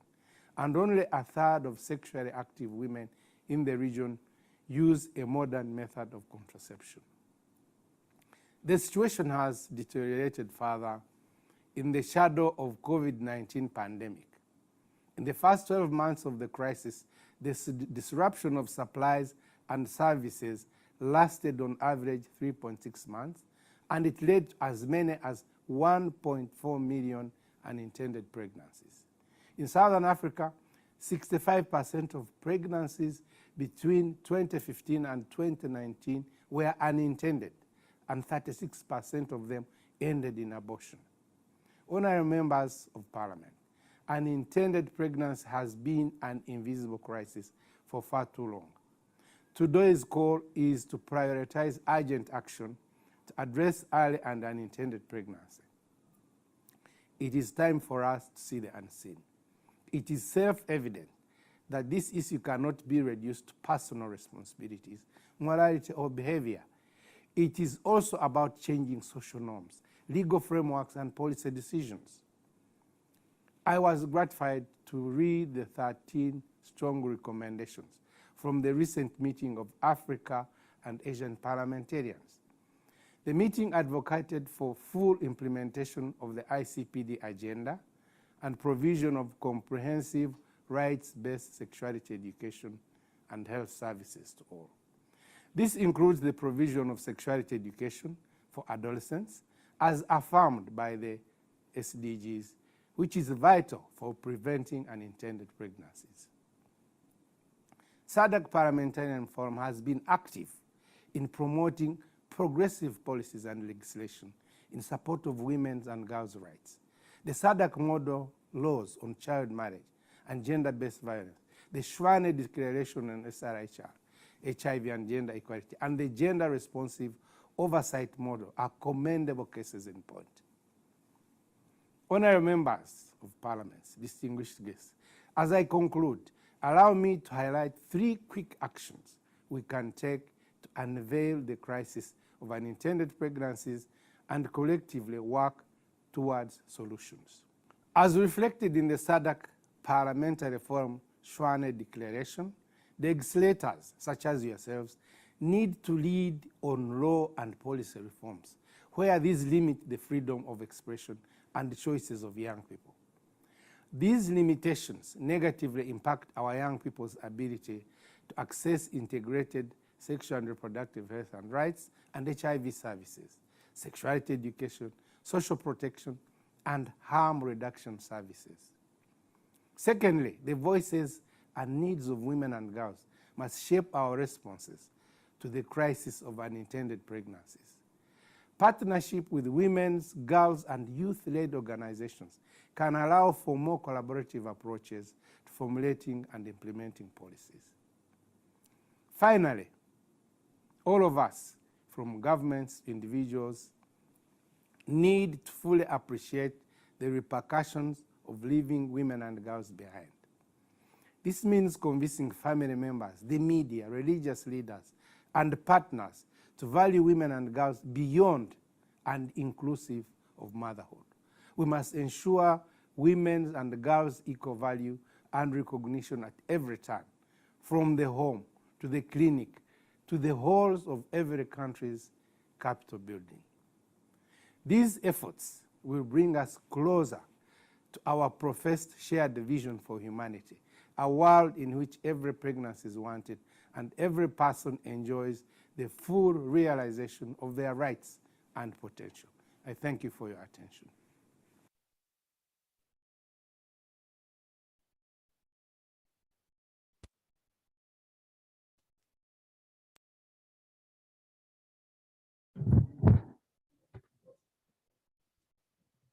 Nous vous remercions pour votre discours.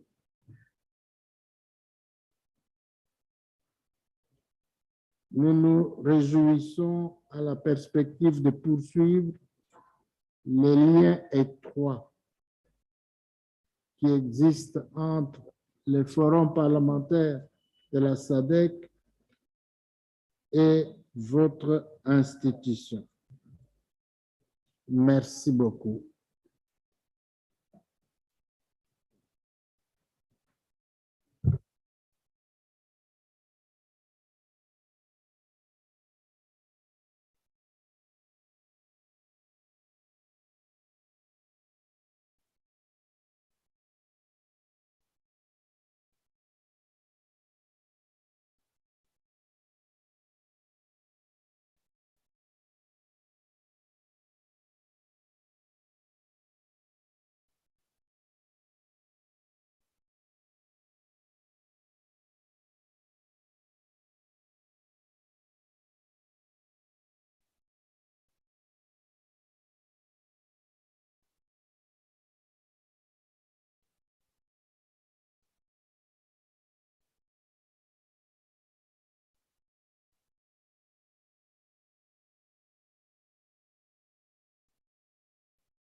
Chers collègues, on prend une pause de 15 minutes. Merci.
You forgot.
Chers collègues, asseyez-vous, s'il vous plaît.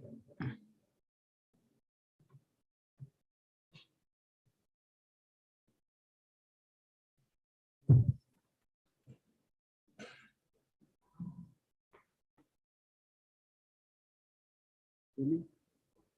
Kelly?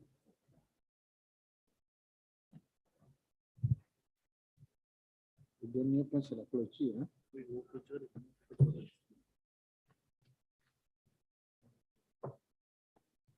Je veux dire que le dernier point a connu des soucis techniques. Je vais pas revenir vers le point 6. Il faut déjà avoir connaissance de ce point 6.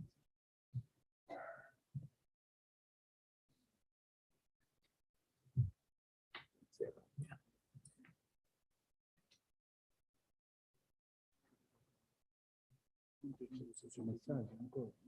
Le message. C'est un message.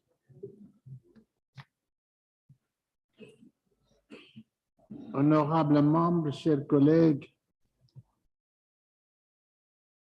nous avons débattu pratiquement de tous les points prévus, sauf un seul message que nous n'avons pas écouté pour des raisons de complications techniques. Si nous attendons qu'on écoute ce message, nous risquons de perdre notre temps. Étant donné que nous avons examiné tout ce qui était prévu à l'ordre de cette session, nous sommes en droit de clôturer cette session maintenant. Illico. Maintenant. Nous avons terminé. Nous clôturons donc. Permettez-moi que je prononce mon discours de clôture.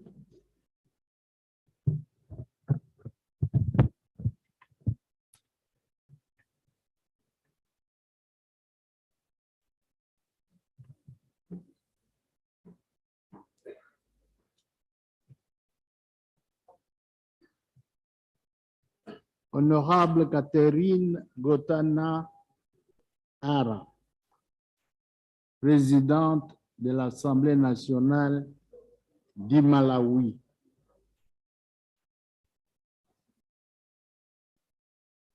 Honorable président du Parlement des pays membres de la SADC et chef de délégation.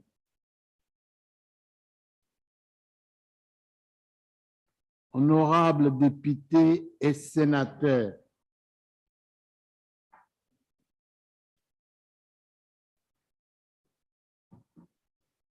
distingués invités,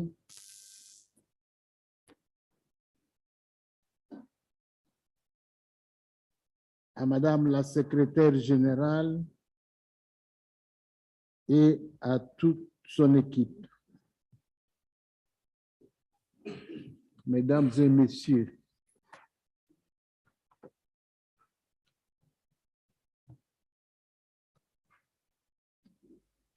c'est avec un cœur rempli de gratitude que je me tiens devant vous aujourd'hui pour marquer la conclusion de la 51e session de l'Assemblée plénière qui s'est tenue ici dans la belle ville de Lilongwe, au Malawi.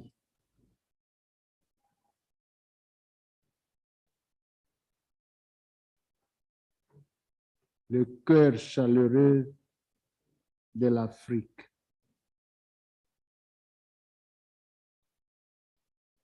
Il ne fait l'ombre d'aucun doute que notre Assemblée plénière a été un succès, puisque nous avons atteint les objectifs et le résultat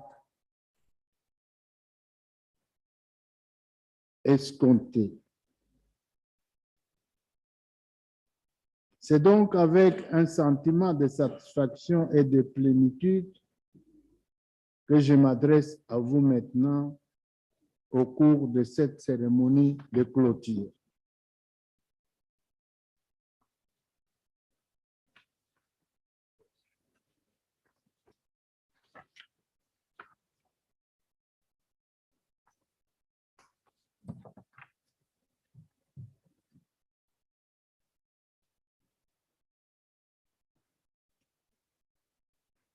Au nom du Forum parlementaire de la SADC, je tiens à remercier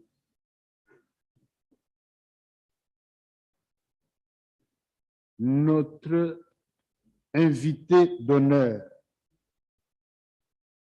le président de la République du Malawi,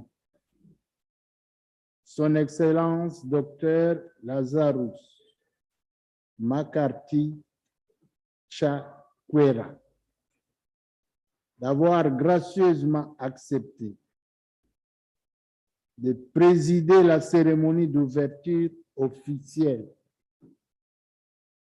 de cette 51e Assemblée plénière. En tant que président en exercice de la SADC, sa présence ici était une approbation du travail dans lequel le forum est engagé et que notre forum est reconnu comme une partie intégrante de la SADC. Nous ne devons donc pas prendre cette approbation à la légère. Elle doit nous inciter à faire davantage.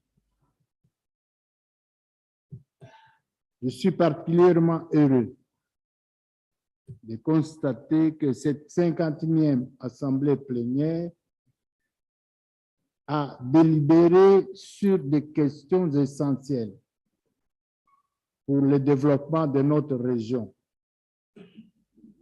Vous conviendrez avec moi que le thème de la 51e Assemblée plénière, intitulé « Vers l'efficacité énergétique, la durabilité et l'autosuffisance dans la région de la SADC » n'aurait pas pu arriver à un meilleur moment. Les solides délibérations qui ont eu lieu au cours de notre symposium ont montré sans ambiguïté qu'en tant que législateur de la région de la SADC, nous sommes préoccupés par le fait que notre région continue à dépendre largement des importations des énergies. Comme cela a été répété au cours de nos discussions, la plupart des États membres de la SADC sont trop dépendants des combustibles fossiles pour la production de l'électricité et nous importons la plupart de nos approvisionnements en produits pétroliers.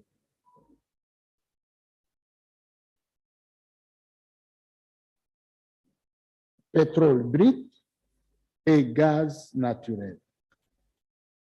Cela nous rend très vulnérables à des facteurs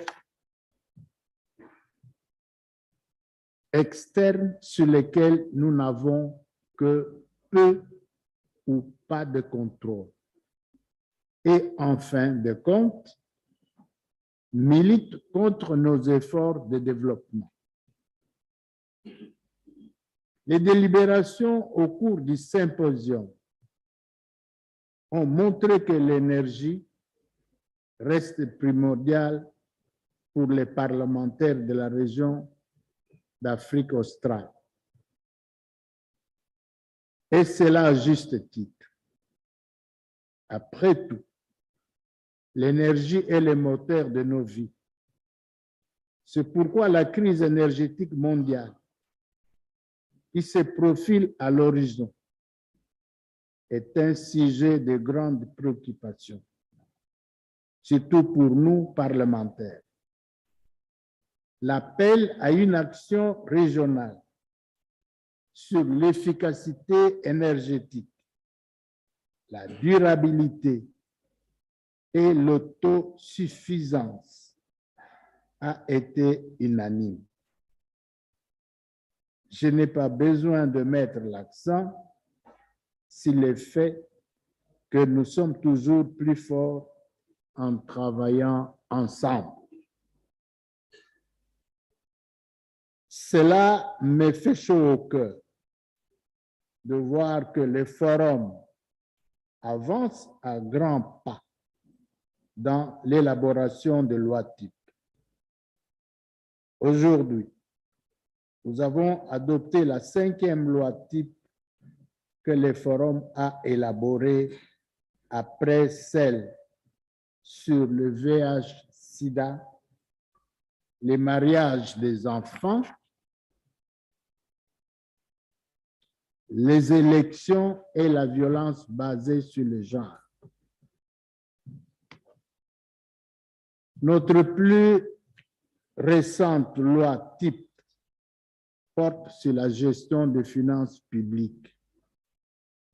Nous devons nous féliciter de ce travail des pionniers qui nous a permis d'élaborer cette loi type qui est une première mondiale.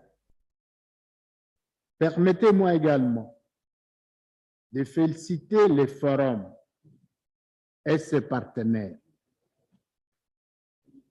pour le travail accompli dans le cadre de l'élaboration de lois type sur la gestion des finances publiques. Le message de félicitations et de solidarité reçu des divers horizons à l'occasion de l'adoption de ces importants instruments par l'Assemblée plénière en témoigne. Le rôle du Forum en tant que rassembleur des parlementaires de la SADC, d'une part, et des diverses parties prenantes et groupes d'intérêt, d'autre part, a été confirmé par le processus de collaboration qui a abouti à cet instrument normatif historique et novateur. Il s'agit en effet d'une étape clé qui met en évidence l'architecture d'élaboration de lois type du Forum.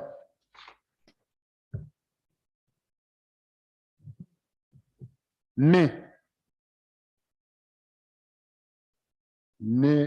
nous ne devons pas nous arrêter par l'élaboration de lois type. Au contraire, pour que les normes que nous proposons dans les lois types aient l'effet escompté sur la vie de nos concitoyens, nos gouvernements doivent faire un effort pour mettre en œuvre ces normes. Cela ne se fera peut-être pas du jour au lendemain, mais progressivement, à mesure que nous progressons vers la transposition et l'internalisation de ces lois types dans nos juridictions respectives. Notre rôle en tant que représentants du peuple est de continuer à plaider pour la transposition, l'internalisation et la mise en œuvre de ces lois types. Je pense que nous sommes tous encouragés par le fait que nos idéaux, nos espoirs nos aspirations sont soutenues et étayées par une longue histoire de participation parlementaire aux affaires de la SADC et que nous n'avons pas perdu la vigueur et les ailes nécessaires pour poursuivre ces aspirations. Pour que le Parlement participe efficacement aux affaires de la région, le renforcement des capacités des parlementaires est indispensable. Je suis heureux que le Forum continue à contribuer à cette cause en organisant des activités de renforcement des capacités tant dans le cadre de sa programmation régulière que par les biais de formes telles que les symposiums et les colloques organisés à marge de nos assemblées plénières. À cet égard, je suis heureux de constater aussi que les délibérations du symposium à marge de cette 51e session de l'Assemblée plénière ont montré de manière évidente que le forum parlementaire de la SADC reste pertinente dans le renforcement des capacités des honorables et du personnel de Parlement afin de promouvoir l'excellence parlementaire. La 51e session de l'Assemblée plénière a également délibéré sur divers rapports de commissions permanentes, couvrant un large éventail de thèmes. Je suis aussi heureux de constater que les commissions permanentes du Forum ont soumis des rapports portant sur divers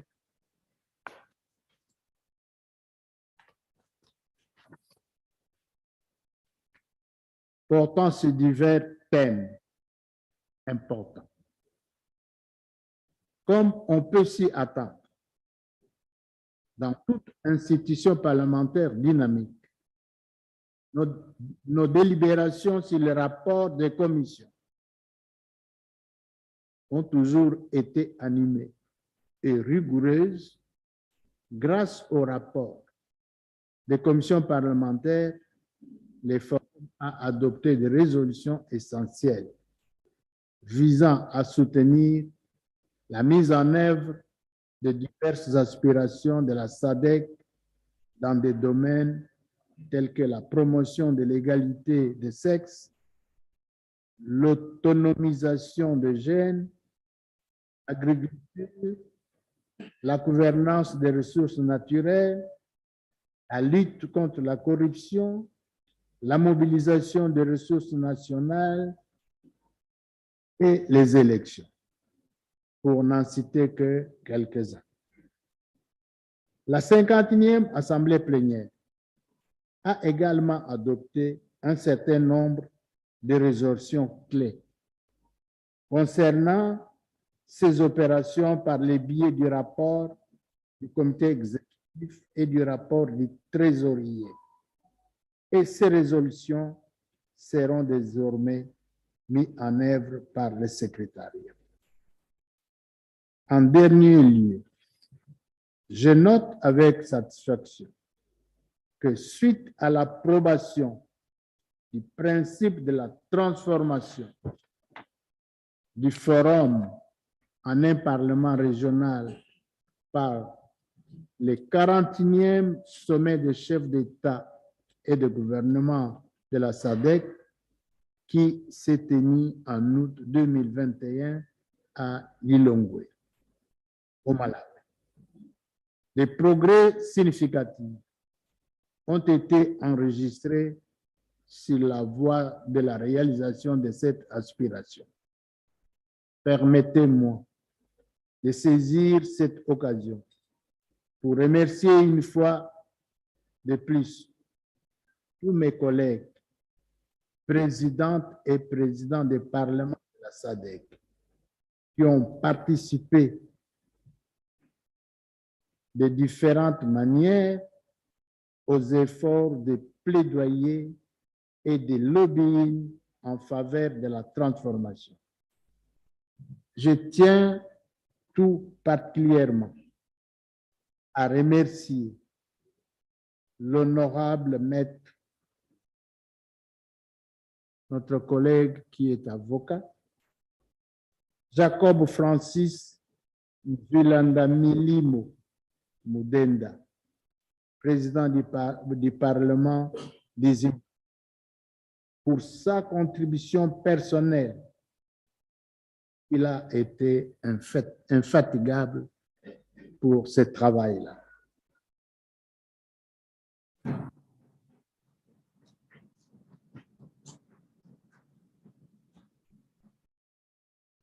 Vous entrerez et resterez tous et toutes dans les annales de l'histoire comme ayant contribué à cette grande réussite. Il est maintenant nécessaire que nous poursuivions tous nos efforts de lobbying au niveau national afin que les processus nationaux nécessaires qui aboutiront à la création du Parlement régional de la SADC puissent se dérouler sans heurts. J'implore donc tous les honorables présidentes et présidents de nos parlements qu'ils soient présents dans cette salle de conférence d'assumer cette responsabilité.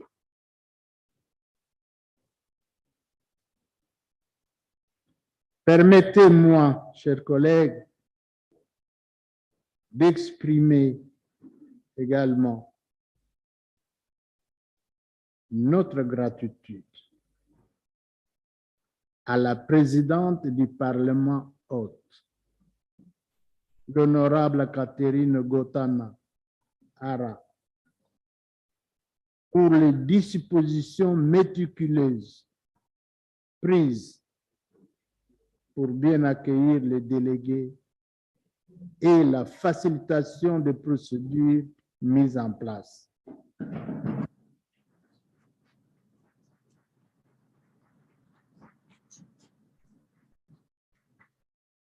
Nous sommes très reconnaissants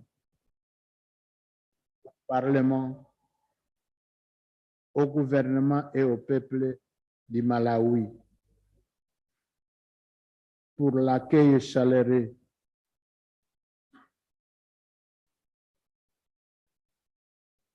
pour la protection qui nous a été réservée ici, dans le cœur chaleureux de l'Afrique. Les Malawi sont nouveaux attributs. Le Malawi s'appellera le cœur chaleureux de l'Afrique.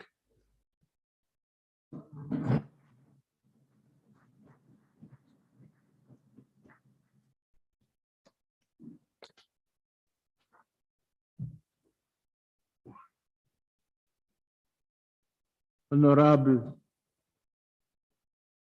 députés, honorables sénateurs, à vous, représentants du peuple, venus ici au nom de nos pays et de nos parlements respectifs pour prouver à la face du monde que quelque part dans le monde, les Africains peuvent s'organiser, peuvent s'entendre, peuvent s'unir. Nous sommes dans la SADC. Félicitations pour le travail abattu.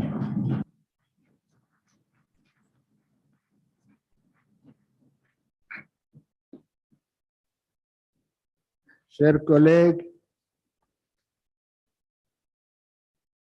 quand dans cet grand espace de la SADC, qui devient l'espace politique, économique, culturel,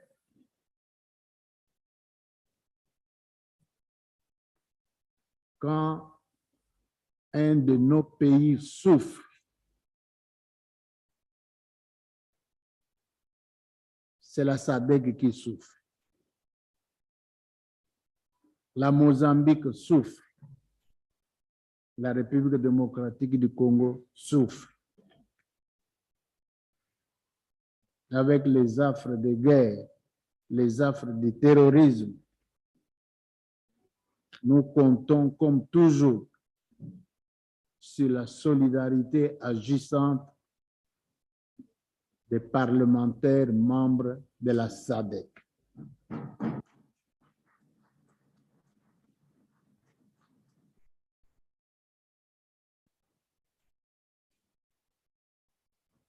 En votre nom aussi à tous, je voudrais remercier Madame la secrétaire générale, avec tous ses collaborateurs et collaboratrices. Depuis que nous avons commencé nos travaux, et ils sont à l'œuvre nuit et jour.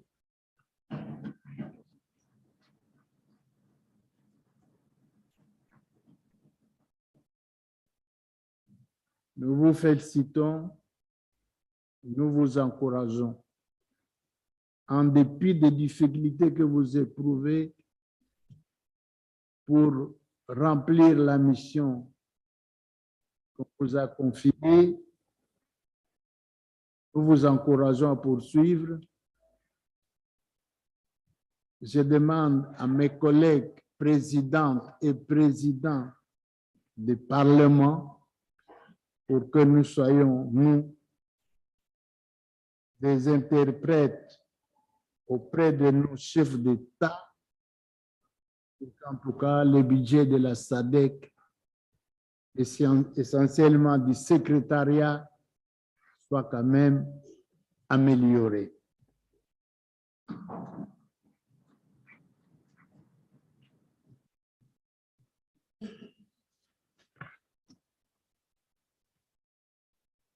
Chers collègues, honorables présidentes et présidents, honorables députés, Madame la secrétaire générale, avec tous vos collaborateurs, je vous dis encore une fois de plus à vous tous, merci beaucoup pour votre présence, pour votre participation active, pour votre amour pour la SADC et pour l'Afrique.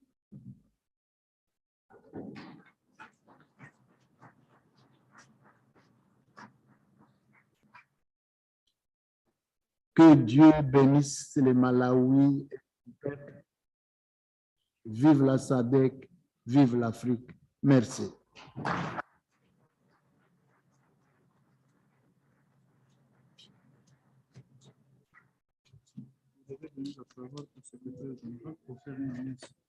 Je donne la parole à Madame la secrétaire générale.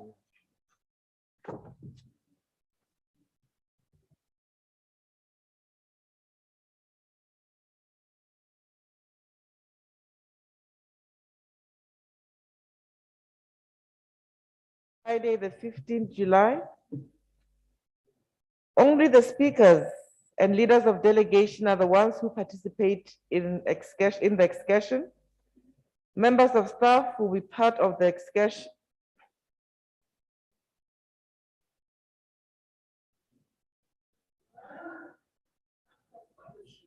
Well, may I kindly request for help from Mr. Manzi?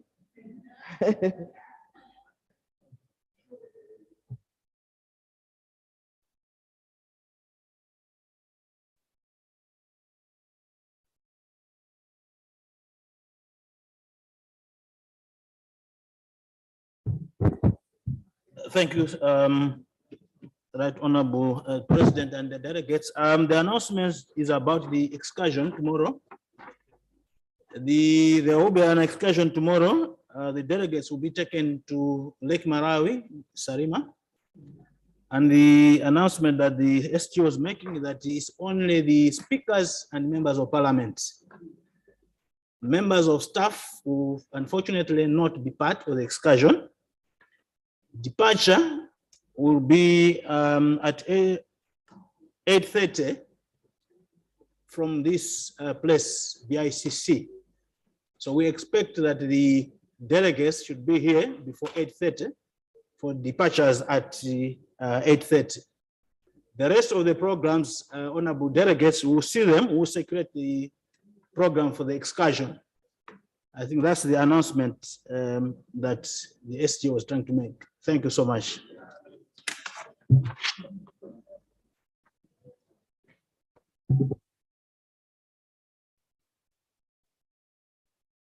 Honorables membres, nous sommes arrivés au terme de nos travaux.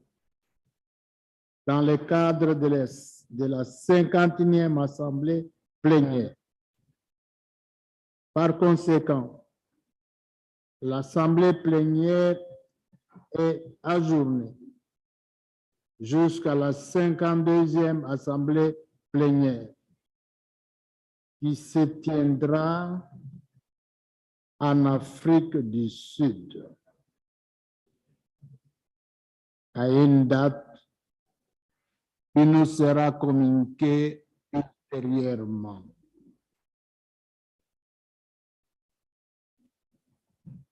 La séance est levée.